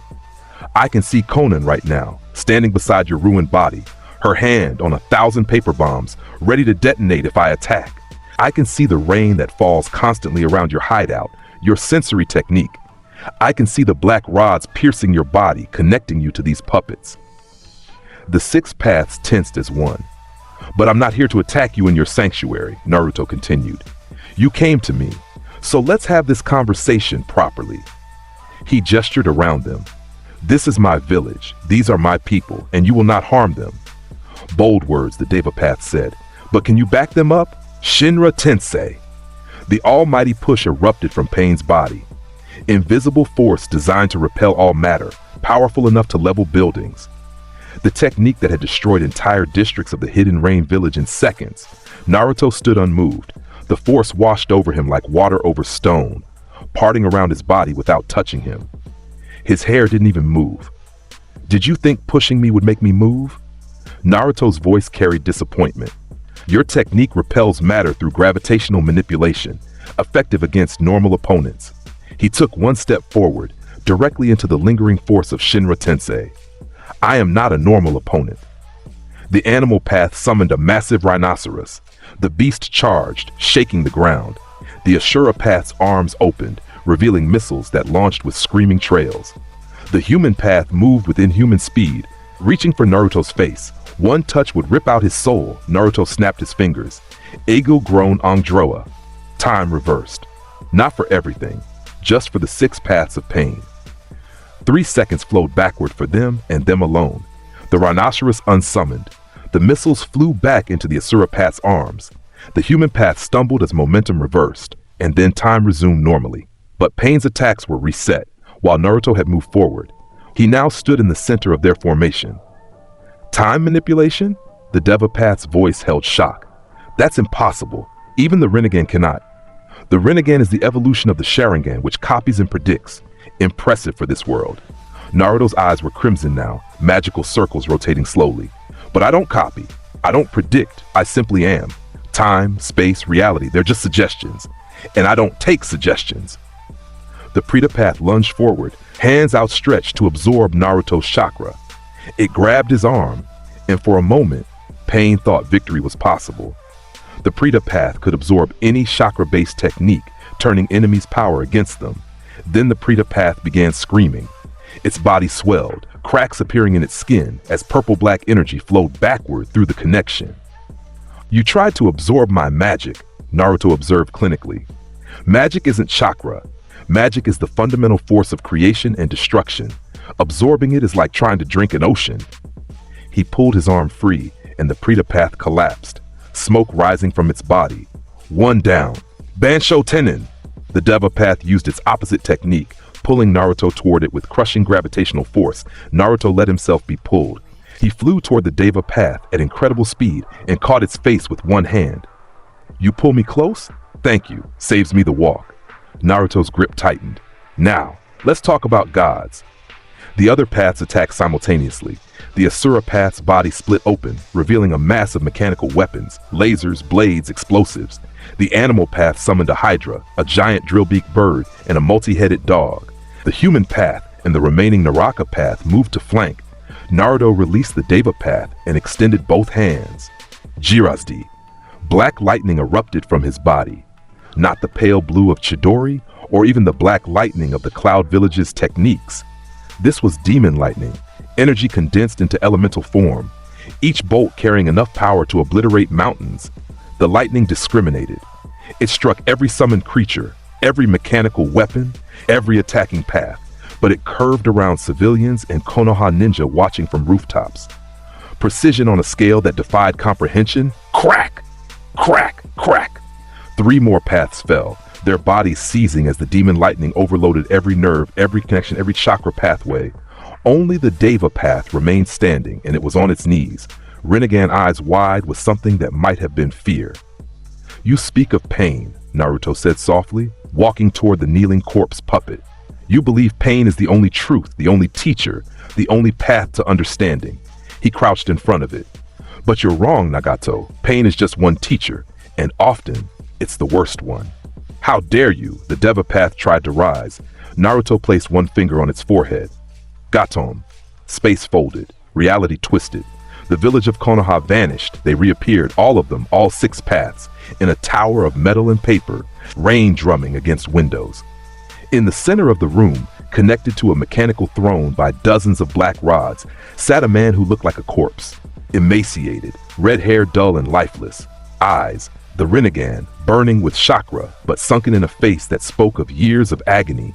Beside him stood a woman with blue hair and a paper flower in her hair, her hands already forming into sharp paper kunai. "Konan, don't!" Nagato's voice came from his real body this time, weak and hoarse. He's here, in our sanctuary. Did you think hiding behind puppets would keep you safe from me?"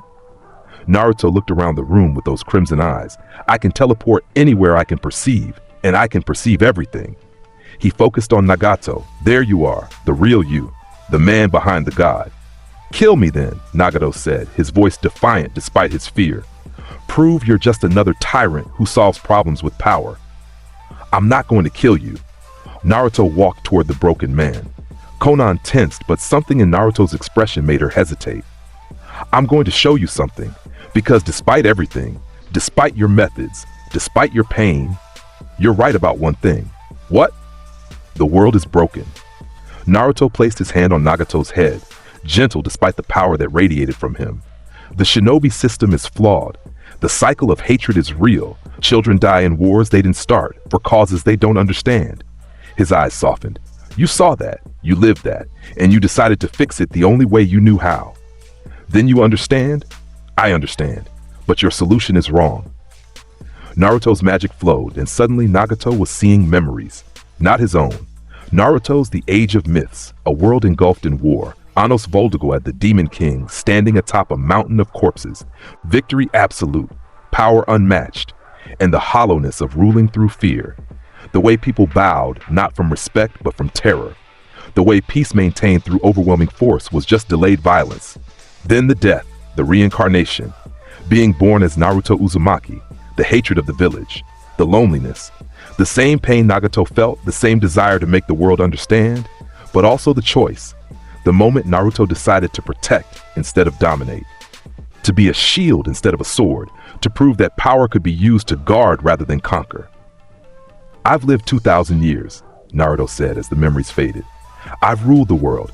I've made nations kneel. I've ended wars by being more terrifying than any conflict." He pulled his hand back.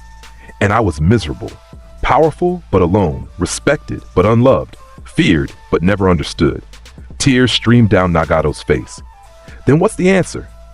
If pain doesn't work, if power doesn't work, what does?" "This." Naruto's hand glowed with purple-black energy. "Ingol." The magic flowed into Nagato's body. The black rods dissolved. The mechanical throne crumbled. Flesh regrew on emaciated limbs. Color returned to dull hair. The crippled body, destroyed by the strain of the Rinnegan and the ghetto statue, began to heal. Nagato gasped as legs that hadn't worked in years suddenly supported his weight. He stood, trembling, staring at his own hands in disbelief. "You?" Conan's voice broke. "You healed him? Why?" "Because he can still choose a different path." Naruto stepped back. "You wanted to capture me, Nagato, to use my power for your plan, but I'm going to offer you something else. Join me, not as a subordinate, not as a tool, as an ally. Help me build the peace you dreamed of, but do it the right way." "The right way?" Nagato's voice was stronger now, no longer strained through damaged lungs. "By making people strong enough that they don't need to fight, by creating bonds between villages, by teaching the next generation that there's more to gain from cooperation than from conflict." Naruto's expression was earnest. "I can force peace. I can stand over the world and make everyone bow. But that's not real peace. That's just delayed war. Real peace comes when people choose it because it's better than the alternative." Nagato looked at his hands, at his healed body, at Conan's tear-streaked face. "And if I refuse, then I'll leave. Let you continue your plan. And when you try to use your weapon, when you think you've won, you'll discover it doesn't work. Naruto's eyes flashed. Because I've already changed this world more than you know. The power balance you're trying to manipulate, it's already shifted. With me in it, your calculations are meaningless. You're that confident? I'm that absolute. Naruto turned to leave, then paused. But I hope you choose wisely, Nagato, because the world needs people like you. People who've suffered and survived. People who understand pain but choose to prevent it rather than spread it. You could be a force for real change, or you could be a cautionary tale about the dangers of good intentions and terrible methods. He vanished. Gatum? Spatial teleportation. One moment there, the next gone. Nagato and Konan stood in silence. The rain drummed against the windows. The 6 paths lay scattered, unmoving, their connection severed when Naruto had healed Nagato's body. What do we do? Konan whispered. Nagato looked at his hands again, felt the strength in his legs, remembered the memories Naruto had shown him, the futility of peace through fear, the hollowness of power without purpose. We change, he said finally. We choose differently. He looked at Konan.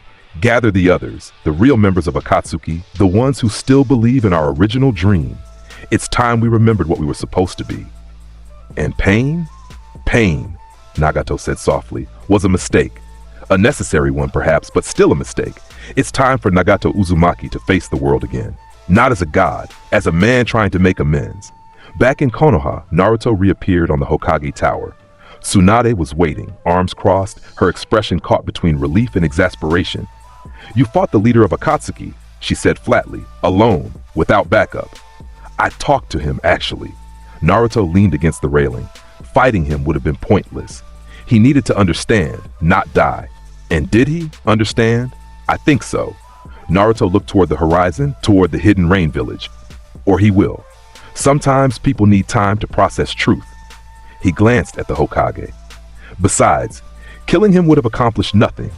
His organization would just recruit a new leader. Better to convert the leader and change the organization from within. Tsunade shook her head. You're too idealistic for someone who claims to be a 2,000-year-old demon king. I prefer to think I'm realistically optimistic. Naruto smiled. I've seen what doesn't work, now I'm trying what might. And if it doesn't, his smile faded. Then I'll do what I've always done. Protect what's mine. Konoha is mine, Tsunade. Every person in it, every building, every dream. Mine to protect. And I will not let anyone destroy what I've claimed. The possessiveness in his voice made Tsunade shiver. Not from fear, from recognition. This was the Demon King speaking. The being who had conquered the world once and could do it again. The difference was that now, he was choosing to use that possessiveness to protect rather than control. Just try not to traumatize too many international leaders, she said finally. The paperwork from your last stunt at the 5 Kage Summit is still piling up. No promises. 3 weeks passed. Naruto had returned to his routine. Missions, training, spending time with Team 7. Sasuke was progressing rapidly under Naruto's guidance, his Sharingan evolving in ways that even Itachi found impressive. Sakura had mastered medical ninjutsu that bordered on miraculous, learning from Naruto's casual displays of healing magic.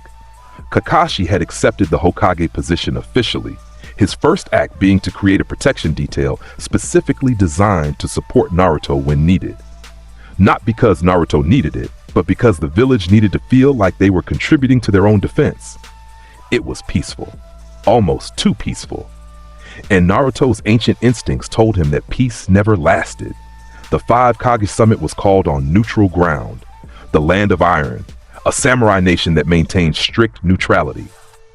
The topic, what to do about Naruto Uzumaki. The villages had been sending intelligence reports to each other, comparing notes, trying to understand the scope of the threat or opportunity he represented. Naruto found the whole thing amusing. As if he needed permission to exist, he appeared in the middle of the conference room without using the door. One moment, the 5 Kages sat around a table in heated discussion. The next, Naruto Uzumaki stood at the center of the table itself, looking down at them with those impossibly old eyes. Did you think having this meeting without inviting me would keep me from attending? He asked mildly. The Raikage, the 4th, slammed his hands on the table, lightning crackling around his body. This is a private summit. Security. How did you? I walked through your security like it didn't exist, because to me, it doesn't. Naruto sat cross-legged on the table, perfectly at ease despite being surrounded by the 5 most powerful leaders in the shinobi world. Now, shall we discuss why you're all so worried about me? Or shall we continue pretending this summit is about trade agreements and border disputes? The Tsuchikage, Onoki, ancient and weathered, floated in his chair, his eyes sharp despite his age. You're a threat to the balance of power. One person shouldn't possess the strength to rival entire villages. And yet here I am. Naruto gestured to himself. Here I've been for years. Tell me, Tsuchikage, have I attacked your village? Stolen your secrets? Threatened your people? No, but have I demanded tribute? Claimed territory? Attempted to rule? You destroyed the Gedo statue, the Mizukage Meitarumi, beautiful and dangerous, pointed out. A legendary artifact, gone because you willed it. That legendary artifact was being used to create a weapon of mass destruction. I saved you the trouble of dealing with it. Naruto's eyes swept across them all. Every action I've taken has been defensive or protective. I ended the Sound Sand invasion of Konoha. I stopped Akatsuki's leader without killing him. I prevented Sasuke Uchiha from becoming Orochimaru's vessel. Where exactly is the threat you're all so concerned about? Gaara, now the Kazekage, young but respected, spoke up. The threat isn't what you've done, Naruto. It's what you could do. You possess power that could reshape the world. That makes people nervous. People should be nervous, Naruto agreed. Because I could reshape the world. Easily. In fact, let me demonstrate. He raised one hand. Outside the building, visible through the windows, a mountain began to rise. Stone pulled itself from the earth, reforming, reshaping, building upward. Within 30 seconds, a new mountain stood where flat land had been moments before. Then Naruto lowered his hand, and the mountain sank back into the earth, leaving the landscape exactly as it had been. Geological manipulation on a continental scale, he said conversationally. I could sink islands, raise new ones, redirect rivers, change climates, terraform entire regions. He looked at each Kage in turn. But I don't, because that would be inconvenient for the people living there. And despite what you think, I rather like most people. Then what do you want? The Raikage's voice was strained. If not conquest, if not domination, what's your goal? Peace. The simplicity of Naruto's answer made them all pause. Real peace, not the tense standoffs you call peace now. Not the temporary cessations of hostility that last only until someone feels strong enough to attack. Actual, genuine peace where children don't die in wars they didn't start. And how do you plan to achieve that? Onoki's tone was skeptical. By being strong enough that attacking anyone becomes pointless. By creating a system where cooperation benefits everyone more than conflict. By teaching the next generation that strength is for protection, not conquest. Naruto stood on the table. I'm going to make war obsolete through sheer pragmatism. Why would any village attack another when I would immediately intervene? Why would any nation start a conflict when I've made it clear that I protect all nations equally? You want to be the world's guardian? Mei's voice held intrigue. I want to be what I already am, the strongest being in this world. The difference is, I'm making that status official and structured. I'm offering each of you a treaty. He pulled out 5 scrolls from nowhere, spatial storage magic, and tossed one to each Kage. Read them. Think about them. But know this, I'm not asking permission. I'm informing you of the reality you now live in. You can work with me, or you can work around me, but you cannot work against me. And if we refuse? The Raikage's pride clearly warred with his pragmatism. Then nothing changes. I continue as I have been. But without the treaty, you have no framework for understanding how I'll respond to various situations. With it, you have clear guidelines. When I'll intervene, when I won't. What I consider my responsibility and what I leave to you. Naruto's expression was serious. I'm offering you certainty in an uncertain world. Take it or leave it. Danzo Shimura, sitting in the shadows as part of Konoha's delegation, finally spoke. His voice was cold, calculating. You speak of peace, but you're a dictator. You're forcing compliance through overwhelming power. Yes, Naruto agreed, surprising them all with his honesty. I am. Because I've tried the alternative. I've waited for people to choose peace on their own. I've watched civilizations tear themselves apart because no one was strong enough to say enough. This time, I'm saying it first. He looked directly at Danzo. And you, old man, are thinking about how to control me, how to seal me, how to turn me into Konoha's weapon. Danzo's visible eye narrowed. That's Koto Amatsukami, Naruto interrupted. The ultimate genjutsu, planted in the Sharingan you stole from Shisui Uchiha. You're thinking that if you can catch me off guard, you can rewrite my will, make me Konoha's loyal tool. The room went deathly silent. Every Kage stared at Danzo, who had gone very still. Try it, Naruto invited. Please, I'd love to see what happens when you attempt to rewrite the mind of a being who has lived 2,000 years, who has died and reincarnated, whose consciousness spans multiple worlds. Danzo's hand moved toward his bandaged eye, then stopped. Something in Naruto's expression, eager anticipation, made him hesitate. Smart, Naruto said, because it wouldn't work, and the backlash would destroy your mind. Koto Amatsukami is designed to alter human consciousness. I am not entirely human. The technique would try to comprehend my full existence and break itself trying. You're bluffing, Danzo said, but his voice lacked conviction. Am I? Naruto's eyes flashed crimson. Shall we test it? You use your ultimate genjutsu on me. If it works, you get me as a weapon. If it doesn't, you spend the rest of your life as a vegetable. Do you feel lucky, Shimura Danzo? The silence stretched. Danzo's hand trembled slightly. I thought not. Naruto dismissed him with a glance. You've spent your life gathering power, old man. Stealing bloodlines, collecting techniques, building your root organization in the shadows, all to protect Konoha, you tell yourself. But really, it's about control, about having power over others. He stepped closer to Danzo. I have all the power you've ever dreamed of, and I use it to protect, not control. That's the difference between us. You're naive. Danzo's power without control leads to chaos. The village needs structure, needs to be free of you, Naruto finished. You've been a cancer on Konoha for too long. Tsunade tolerates you because removing you would destabilize Root. But I don't care about stability. I care about what's right. He grabbed Danzo's arm.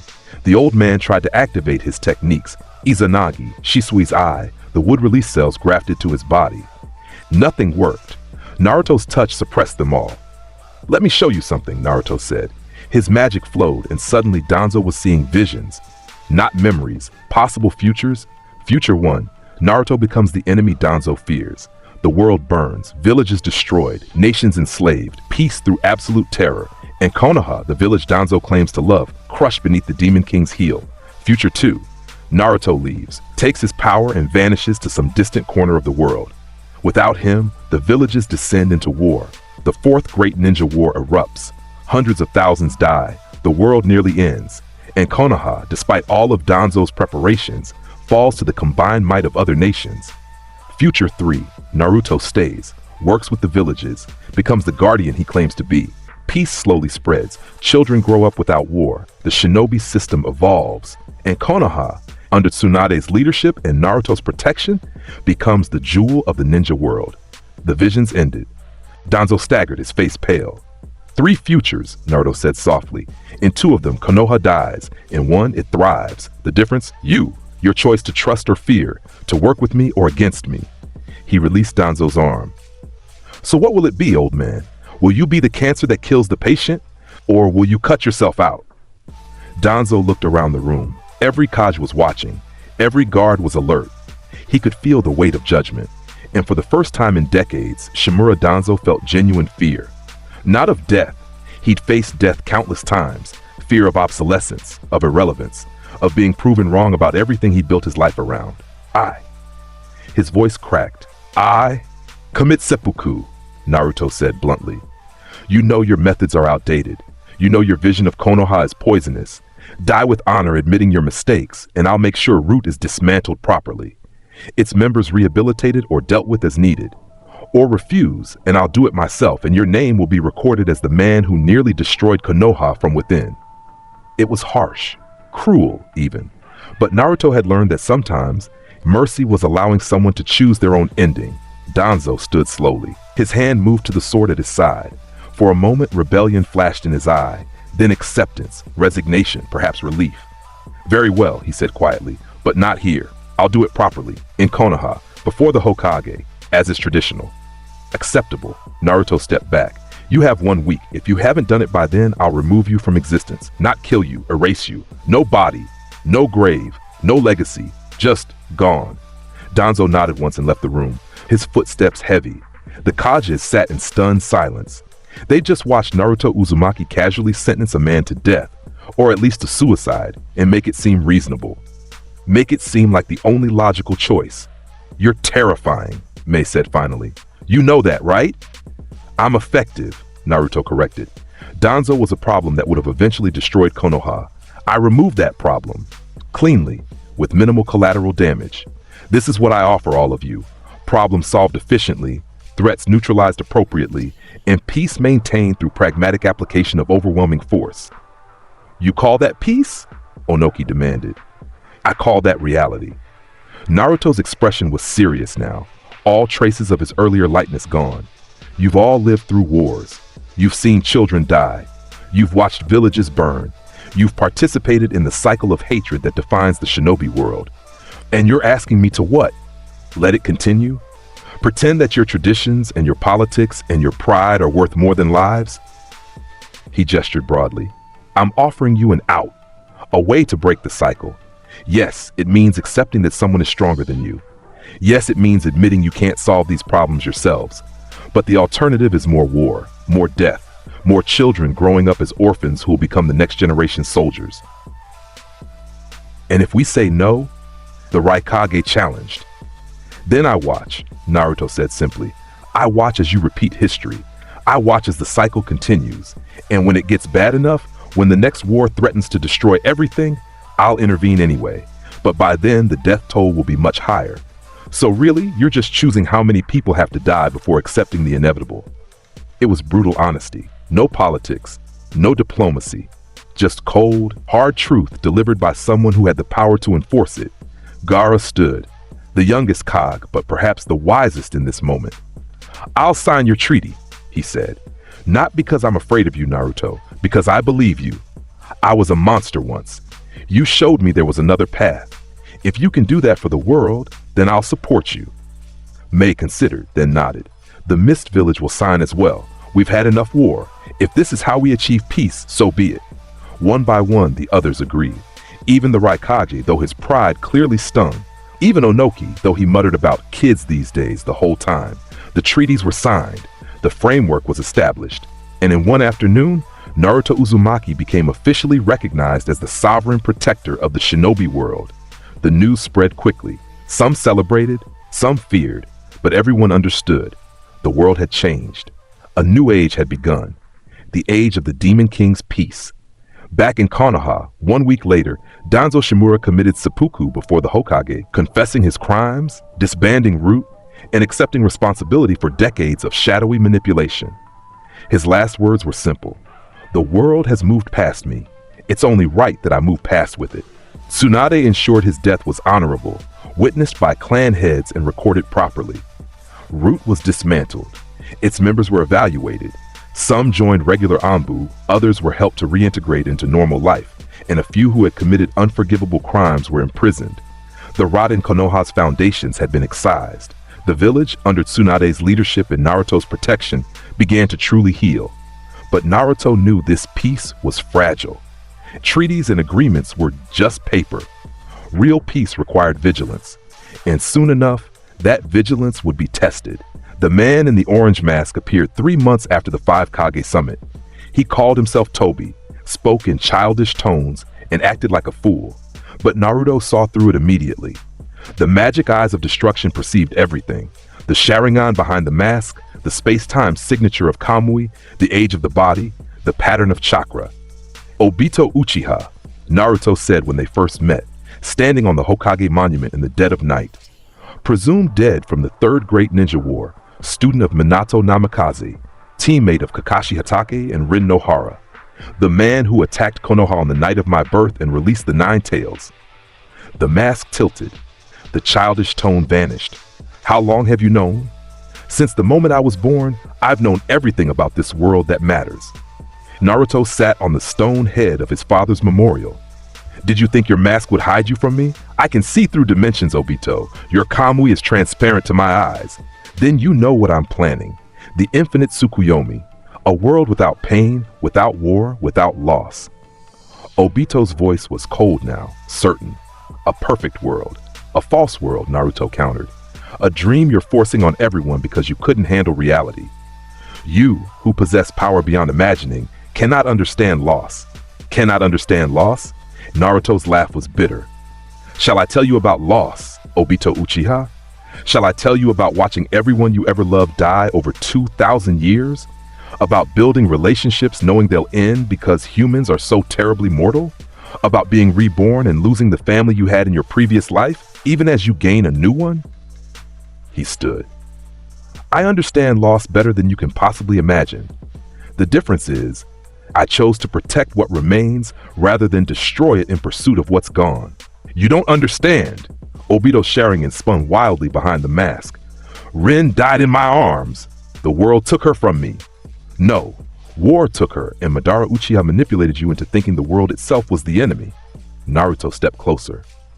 I know about Madara, about the Gedo statue, about the plan to resurrect the Ten Tails, about using the divine tree to cast the infinite Tsukuyomi across the world. I know all of it, Obito, and I'm telling you, it won't work. Won't work? The plan is perfect. With the power of the Ten Tails, even you. Let me show you something, Naruto interrupted. He reached out impossibly fast and grabbed Obito before the Uchiha could activate Kamui. His hand pressed against Obito's masked face. A memory. One you need to see. Magic flowed. And Obito saw the age of myths. The Demon King Anos Voldigoad, having won his war, standing at the peak of power, alone, every friend dead, every loved one gone, victory complete and utterly meaningless, the way power, absolute and uncontested, became a prison rather than freedom. The hollow years of ruling through fear, then the choice to die, to be reborn, to try again with a different approach, the birth as Naruto Uzumaki, the hatred of the village, the loneliness, the same pain Obito felt of being unwanted, of being seen as a monster, but choosing differently, choosing to protect rather than destroy, choosing to endure rather than escape.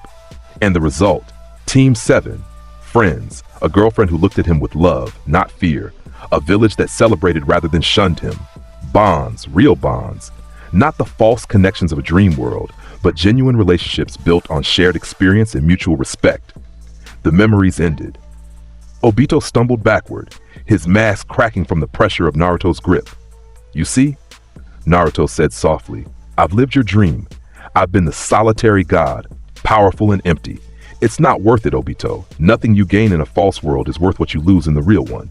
But Rin is dead. I'm sorry, but she is. And bringing her back, even as a dream, won't change that. It won't heal your pain. It will just trap you in an illusion of healing while you rot away in reality. Then what's the point? Obito's voice broke. If I can't fix it, if I can't make it right, what's the point of this power? What's the point of continuing? To honor her memory by protecting what she loved, Naruto said. To use your power to prevent others from experiencing your loss. To be the guardian you wish you'd had. He placed a hand on Obito's shoulder. You can still choose differently. It's not too late. You would forgive what I've done? I don't need to forgive you. You need to forgive yourself. Naruto's expression was understanding. But I can show you one thing. Something I shouldn't do. Something that pushes the limits even of my magic. But for you, for this moment, I'll do it. Purple-black energy gathered around Naruto's hand. More than usual. So much more that the air itself began warping. Reality protested as he pulled power from his very core. Ingal, maximum. The energy shot into the air and coalesced. For 1 minute, 60 seconds, no more, a figure appeared, transparent, ghostly, but unmistakably real. Rin Nohara stood before them, looking around in confusion, taking in Obito, the mask, the years that had passed. Obito? Her voice was soft, concerned. What happened to you? Obito's mask fell away, revealing his scarred face, his Sharingan and Rinnegan eyes, his ravaged features. Tears streamed down his cheeks. Rin, I tried to make a world where you'd come back, where we could be together. Oh, Obito. Rin moved closer, though she couldn't touch him, existing in a different state of being. That's not what I wanted. I never wanted you to give up on life. You died in my arms. I couldn't. I died protecting the village. It was my choice, a shinobi's choice. Her ghostly form shimmered. I wanted you to live, Obito, to be happy, to protect our friends, not to destroy the world in some misguided attempt to bring me back. But without you, without me, you have Kakashi. You have the village. You have a world full of people who need protecting. You have purpose, Obito. Don't throw that away for a dream of me that isn't real. She smiled, sad but genuine. Let me go. Honor my memory by living, by protecting, by being the hero I always knew you could be. The 60 seconds ended. Rin's form began fading. Wait, Obito reached out. I love you, Obito, Rin said as she vanished. But I'm gone. Let me go. Live for both of us. She disappeared. The energy dissipated, and Obito Uchiha collapsed to his knees, sobbing like the child he'd been when she died. Naruto sat beside him, saying nothing. Sometimes the greatest kindness was just presence. After a long while, Obito spoke. What do I do now? I've done terrible things, caused so much pain. How do I atone for that? One day at a time, Naruto said. You start by dismantling what you've built. You stop the infinite Tsukuyomi plan. You use your abilities to protect instead of control. And you accept that redemption isn't a destination. It's a journey you'll be walking for the rest of your life. Will you help me? I'll guide you, but you have to walk the path yourself. Naruto stood, offering his hand. The question is, are you ready to try? Obito looked at that offered hand. At the boy, the being, who had just given him one more moment with the person he loved most. Who had shown him mercy when he deserved none. Who was offering a chance at redemption despite everything. He took the hand, let Naruto pull him to his feet. I'm ready, he said. Tell me what to do. First, we deal with Madara, Naruto said. Because while you've been playing at villain, the real villain has been using you as a pawn. And I'm about to show him what happens when pawns realize they're being played. The resurrection of Madara Uchiha was meant to be Kabuto Yakushi's triumph. The legendary Uchiha, brought back through Edo Tensei at the height of his power, ready to complete the infinite Tsukuyomi plan and reshape the world. Instead, it became the beginning of his end. Madara emerged from the summoning in an unnamed valley, his Rinnegan eyes taking in the world. At last, I return, and this time, you're late, Naruto said from directly in front of him. I've been waiting. Madara's eyes narrowed. Who are you two? He stopped. His Rinnegan analyzed the boy before him, and what they saw made even the ghost of the Uchiha pause. Impossible. That chakra, that presence, you're not human. No, not entirely. Naruto's eyes shifted to crimson. I am Anos Voldigoad, the Demon King of Tyranny, and you, Madara Uchiha, are an old ghost who should have stayed dead. Bold words for a child. Madara activated his perfect Susanoo. The massive chakra construct erupted around him, a warrior of legend made manifest. Let me show you the power of the Uchiha. Naruto didn't move as the Susanoo's blade descended, didn't flinch as the weapon, capable of splitting mountains, came down on him with force that could shatter armies. Crack! The blade shattered against Naruto's outstretched finger. Did you think a chakra construct would be enough to harm me? Naruto's voice carried disappointment. The Susanoo is an impressive technique for humans, but I am not human. Your chakra is powerful, but my magic is absolute. Madara's Susanoo stumbled back, its blade falling to pieces. Impossible! The Susanoo is the ultimate defense and offense of the Uchiha. It cannot be. Cannot. Naruto's magic eyes of destruction gazed at the Susanoo. The massive construct began cracking, structural integrity failing under that gaze. There is no cannot with me, only what I allow and what I don't. Madara jumped free as his Susanoo crumbled, his hands blurred through signs. Tengai Shinsei! The sky darkened. A meteor appeared, massive and burning, pulled from orbit through gravitational manipulation. It descended toward Naruto like the wrath of heaven itself. Naruto raised one hand. Graviol! The meteor stopped, just halted midair, as if gravity itself had reversed. Then it began rotating. Faster, faster. A sphere of burning stone spinning like a top. Then Naruto flicked his wrist. The meteor shot back into space, faster than it had fallen. It left the atmosphere in seconds, returning to the void. Your meteor, Naruto said calmly, has been returned to sender. Madara's usually composed face showed genuine shock. You controlled my technique? But that requires understanding the Rinnegans. I don't need to understand it. I simply exceed it. Naruto began walking toward Madara. You pride yourself on being the strongest Uchiha, on mastering every technique, on transcending death itself through planning and manipulation. But you're still operating within this world's rules, Madara. I operate beyond them. Then I'll use a power you cannot comprehend. Madara activated Limbo. Invisible clones from another dimension attacked from 4 different angles simultaneously. Naruto caught all 4 without looking. His hands seemed to phase into different dimensions, grabbing entities that shouldn't be touchable from the normal world. Did you think I couldn't see them just because they're in another dimension? Naruto pulled the Limbo clones into the physical world. They manifested as shadow versions of Madara, struggling in his grip. I see everything, Madara. Every dimension, every shadow, every secret you think is hidden. He crushed the Limbo clones. They dissipated like smoke. Madara began to understand what he was facing. This wasn't just a strong opponent. This was something that operated on a fundamentally different level. Something that didn't fight, it simply expressed will, and reality bent to accommodate. What are you? Madara breathed. I told you, I am the Demon King.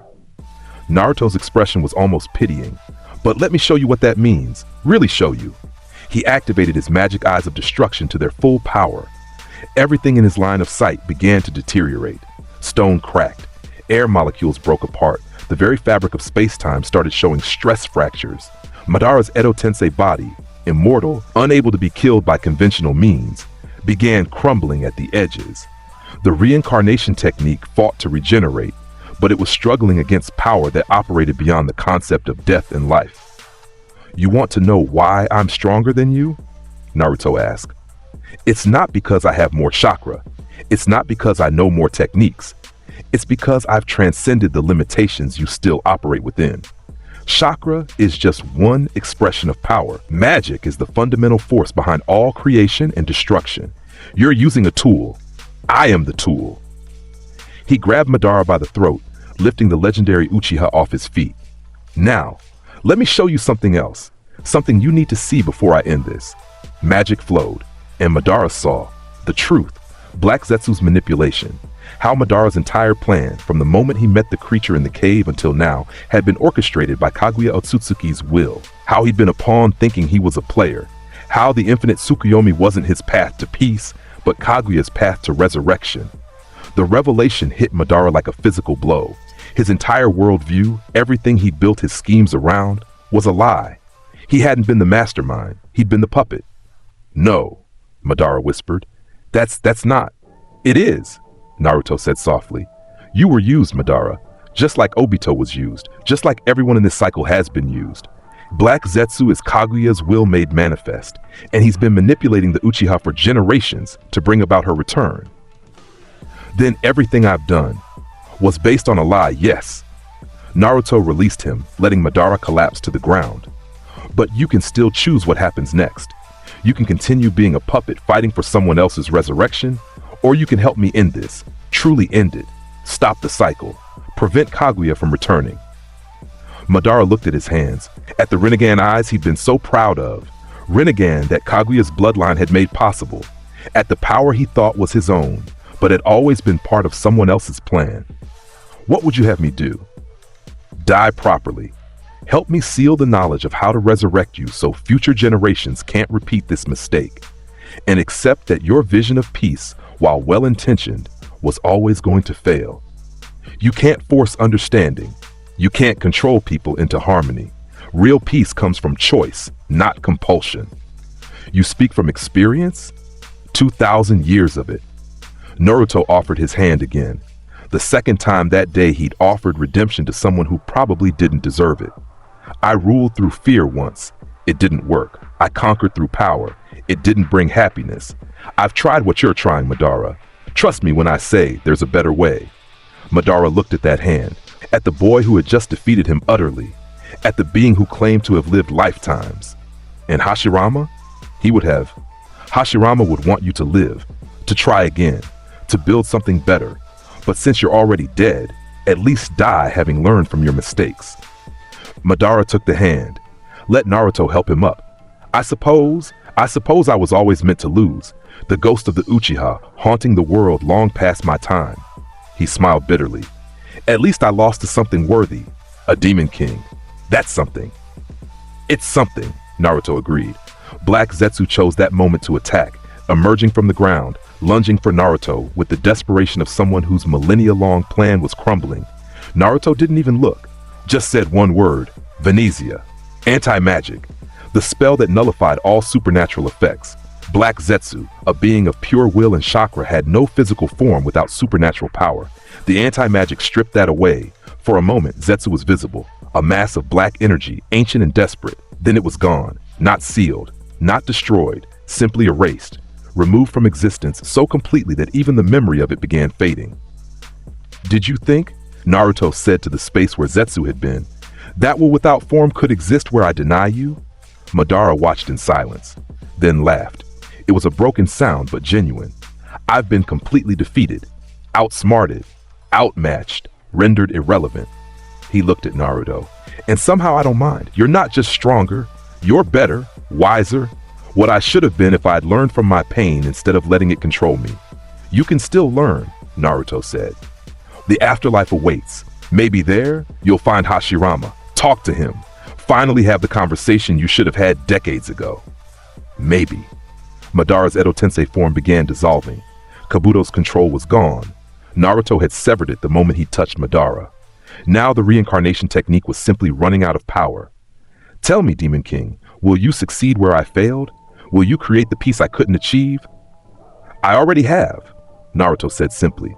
It's imperfect. It requires constant maintenance, but it's real, and it's built on truth, not illusion. Then I can rest. Madara's body was fading faster now.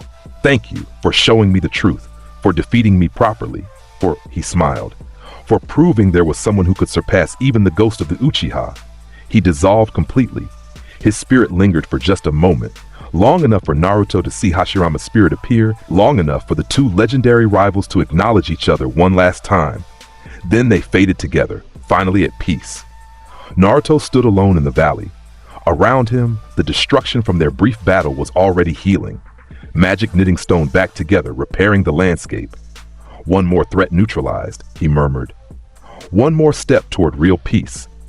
Obito appeared from the shadows, having watched everything. You made it look easy. It was easy. Madara was powerful, but power is relative. Against someone truly beyond this world's system, even legends become manageable. Naruto looked at him. Now comes the hard part. We need to prevent Kaguya's resurrection entirely, and that means dealing with the Gedo statue, the fragments of the tailed beast chakra that Madara collected, and ensuring no one else attempts this plan. The statue is hidden in. I know where it is. Naruto's magic eyes saw across dimensions, across distance. Come, let's end this for good. They arrived at the Gedo statue through spatial teleportation. The massive demonic sculpture sat in a hidden cave, pulsing with malevolent energy. It was the husk of the 10 tails, waiting to be revived. This thing has caused so much pain, Obito said quietly. Madara's entire plan revolved around it. And now it ends. Naruto approached the statue, placed both hands on its surface. This is going to require significant magic. I'm going to unmake this entirely. Erase it from existence on a conceptual level.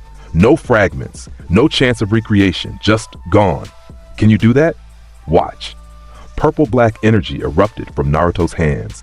It flowed into the statue, spreading through every inch of the massive construct. The Gedo statue began breaking down, not physically crumbling, but ceasing to exist. Fading from reality like a bad dream upon waking, the process took 30 seconds. When it ended, only an empty cave remained. It's done, Naruto said, breathing slightly harder. The 10 tails can never be recreated. The infinite Tsukuyomi plan is impossible now. Kaguya's path to resurrection is closed. You're breathing hard, Obito observed. That actually taxed you? Erasing something from conceptual existence isn't easy, even for me. It requires rewriting reality itself, making it so the thing never could have existed in the first place. That's significant magic. Naruto smiled. But worth it, now the world is safe from that particular threat. What about me? Obito asked. I've done terrible things, caused the Nine Tails attack, manipulated the Akatsuki, killed countless people in pursuit of this plan. What's my atonement? You spend the rest of your life protecting what you tried to destroy. Naruto placed a hand on his shoulder. You work in secret, helping where you can. You use your kamui to rescue people from disasters. You become the guardian you should have been from the start. And you accept that you'll never fully atone. You just have to try anyway. That's it? That's everything. Naruto's expression was serious. Redemption isn't a finish line, Obito. It's a direction. You'll spend the rest of your life walking toward it, knowing you'll never arrive. But the walking matters, the trying matters, the choice to be better matters. Obito nodded slowly. I understand. And thank you for Rin, for those 60 seconds. I don't deserve it, but none of us deserve what we get, Naruto interrupted. We just have to make the best of it. Now come on, we have a world to protect. But the world had one more threat. One final challenge that even Naruto hadn't fully anticipated. Kaguya Otsutsuki didn't need the infinite Tsukuyomi to resurrect. Not entirely. She was the progenitor of chakra itself. And where chakra existed, she could exist.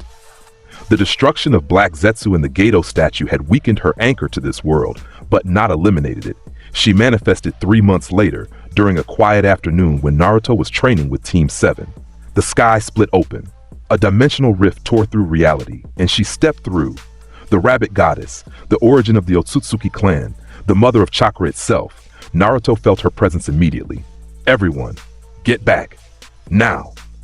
Sasuke, Sakura, Kakashi, they all understood that tone. They retreated immediately, creating distance. Kaguya's pale eyes fixed on Naruto, Byakugan, but more. Ancient eyes that had seen the birth of this world's chakra system. You are the anomaly, the one who doesn't belong to this world's power structure. I am Anos Voldigoad, Naruto said, stepping forward to meet her. And you, Kaguya Otsutsuki, are an alien who overstayed her welcome. Alien? Her voice was emotionless, almost robotic. I am the progenitor, the mother. This world's chakra exists because I planted the divine tree. Everyone who uses chakra is using my power. And I don't use chakra, Naruto pointed out. Which is why you can't understand me, can't categorize me, can't predict me. Then I will eliminate you. She shifted them to one of her dimensions, a lava world where molten rock flowed like rivers. You cannot survive here.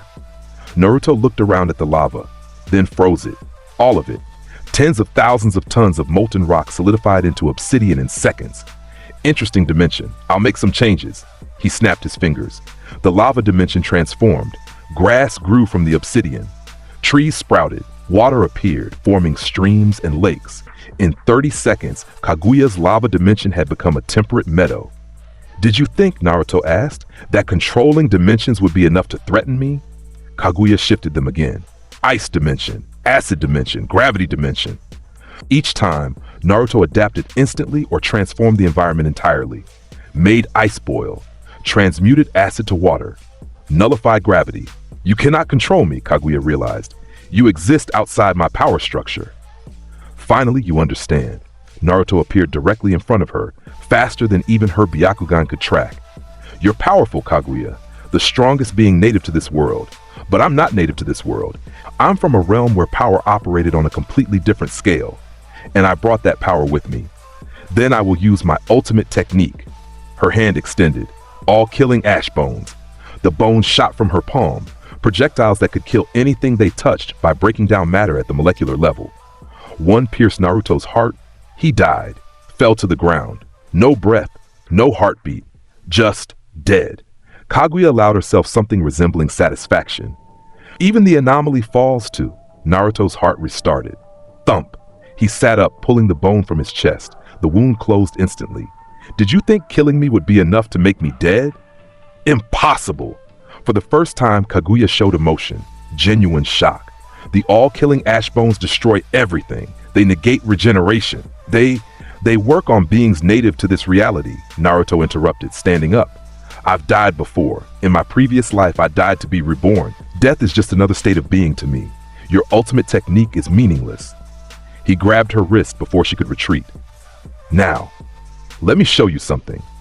Magic flowed, and Kaguya saw loneliness. The same loneliness she'd felt for millennia. The isolation of being so far above others that connection became impossible. The fear of her clan returning and finding her weak. The desperate need to protect what she'd claimed as hers. But also, a different path. Naruto's path. Choosing to protect rather than control. building bonds despite power, finding meaning in guardianship rather than domination. "You're not evil," Naruto said softly. "You're afraid of being alone, afraid of your clan, afraid of losing what you've built. I understand that fear because I felt it. 2,000 years of existence taught me what isolation does to the soul. You understand?" Kaguya's voice was uncertain now, no longer the emotionless decree of a goddess. "I do. But your solution is wrong. Trapping everyone in the divine tree, harvesting their chakra, maintaining absolute control. That's not protection. That's imprisonment. You'd save them from your clan by destroying what makes them human. Then what should I do?" The question was vulnerable, almost childlike. "They're coming. The Otsutsuki clan. They always come to harvest divine tree worlds. And this world isn't strong enough to—" "I am," Naruto interrupted. "I'm strong enough. Let me show you." He released her wrist and held out his hand. "An offering. Disperse your chakra back to the world. Let the people of this world reclaim their power. And trust that when your clan comes, I'll be here to turn them away. You don't need to protect this world anymore, Kaguya. That's my job now." "You would defend against the Otsutsuki clan? They are. Beyond this world's power, yes, but not beyond mine." Naruto's eyes were certain. "I've killed gods, Kaguya. Your clan doesn't scare me. And if they're foolish enough to come to this world, they'll learn what happens when they face someone who operates outside their understanding." Kaguya studied him, her ancient eyes analyzing, calculating, trying to comprehend this being who existed outside her knowledge. Finally, she made a choice. "Very well." She began to glow. "I will trust you, Anos Voldigoad. Not because I want to, but because I'm tired. So very tired of being alone." Her form started dispersing. "Protect this world. Protect it better than I could. And when the clan comes," a slight smile crossed her face, "destroy them for me." "I will," Naruto promised. Kaguya dissolved. Her chakra flowed back into the world, enriching it, empowering it. The divine tree that had started this entire cycle withered and died, its purpose fulfilled. And with her passing, the threat she represented ended, not through violence, but through understanding. But as she faded, her voice echoed one last time. "The Otsutsuki clan will come. They always do. Be ready." "I always am," Naruto said to the empty space where she'd been. He returned to the physical world to find his team waiting anxiously. "Is it over?" Sakura asked. "It's over," Naruto confirmed. "Kaguya is gone. The Ten Tails can never return. The infinite Tsukuyomi is impossible. The cycle that's been driving conflict for millennia has ended." "Just like that," Sasuke's voice held disbelief. "Just like that," Naruto agreed. "Though it took defeating the founder of the Uchiha, converting the Akatsuki's leader, redeeming Obito Uchiha, and convincing a goddess to disperse herself. So perhaps not just like that." Kakashi laughed weakly. "When you put it that way, it sounds almost reasonable. It was the only reasonable solution." Naruto looked at his team, the people he'd fought beside, protected, taught, and learned from. Now the real work begins. Building a lasting peace, teaching the next generation, making sure the lessons we've learned aren't forgotten. "And you'll be there to ensure that," Sakura said. "It wasn't a question." "I will, for as long as it takes," Naruto smiled. "I'm immortal, remember? I have all the time in the world to make sure this works." 3 years passed in relative peace. Naruto had been right. With the major threats eliminated and his presence as a deterrent, the shinobi world finally began to heal. Villages that had been enemies for generations started cooperating. Joint missions became common. Trade flourished. Children grew up hearing stories of the Demon King who protected everyone.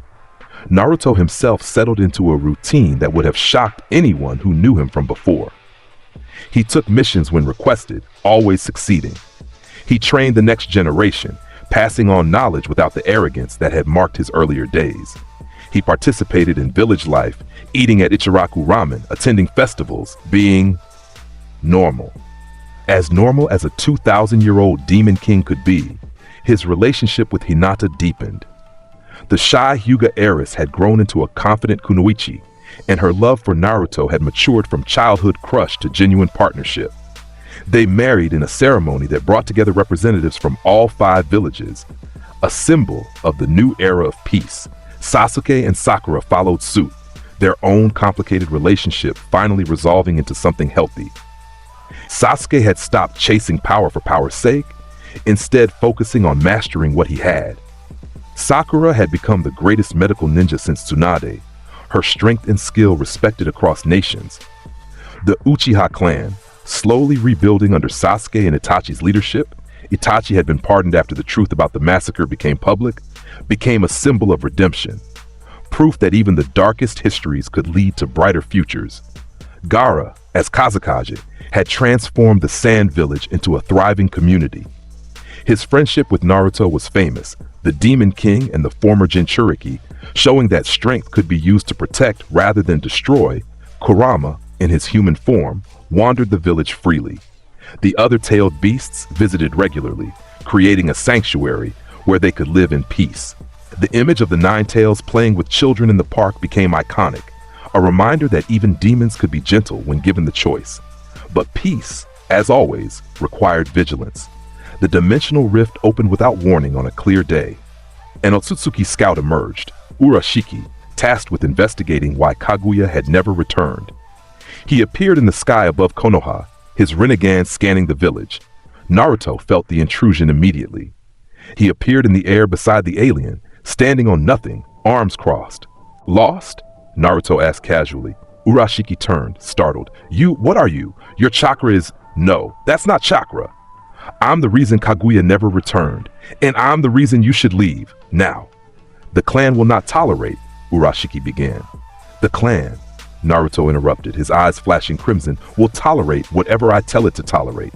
This world is under my protection. Your tree harvesting operation ends here. Urashiki tried to activate his abilities, time manipulation, chakra absorption, dimensional rifts. None of them worked. Naruto's presence simply nullified them. Did you think your Otsutsuki techniques would work on me? Naruto grabbed Urashiki by the collar. Go back to your clan. Tell them this world is closed, permanently. If they send more scouts, those scouts won't return. If they send an invasion force, that force will be destroyed. This is your only warning. The clan is immortal. We've harvested countless worlds. You cannot. I am Anos Voldigoad, Demon King of Tyranny. I've killed beings who claim to be immortal. I've ended gods. I've erased armies from existence. Naruto's voice dropped to a whisper. Your clan is powerful by this world's standards, but I'm not from this world, and where I come from, your clan would be barely worth noticing.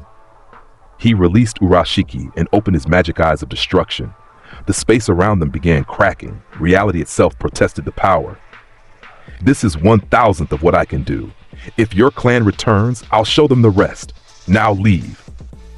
Urashiki fled. His dimensional rift opened, and he vanished through it with the speed of genuine terror. Naruto watched him go, then returned to the ground where a crowd had gathered. What was that? Someone asked. A problem that's been solved. Naruto looked at the worried faces. The Otsutsuki clan, aliens who harvest worlds for their divine trees, sent a scout. I sent him back with a message. Stay away. They won't be returning. You're certain? Kakashi, now officially stepped down from Hokage position, looked concerned. I'm absolute, Naruto corrected. In a few days, my warning will reach their clan. They'll analyze the recording Urashiki made of our encounter, and they'll mark this world as do not approach. Problem solved. And he was right. 3 days later, in a realm far from the elemental nations, the Otsutsuki clan convened.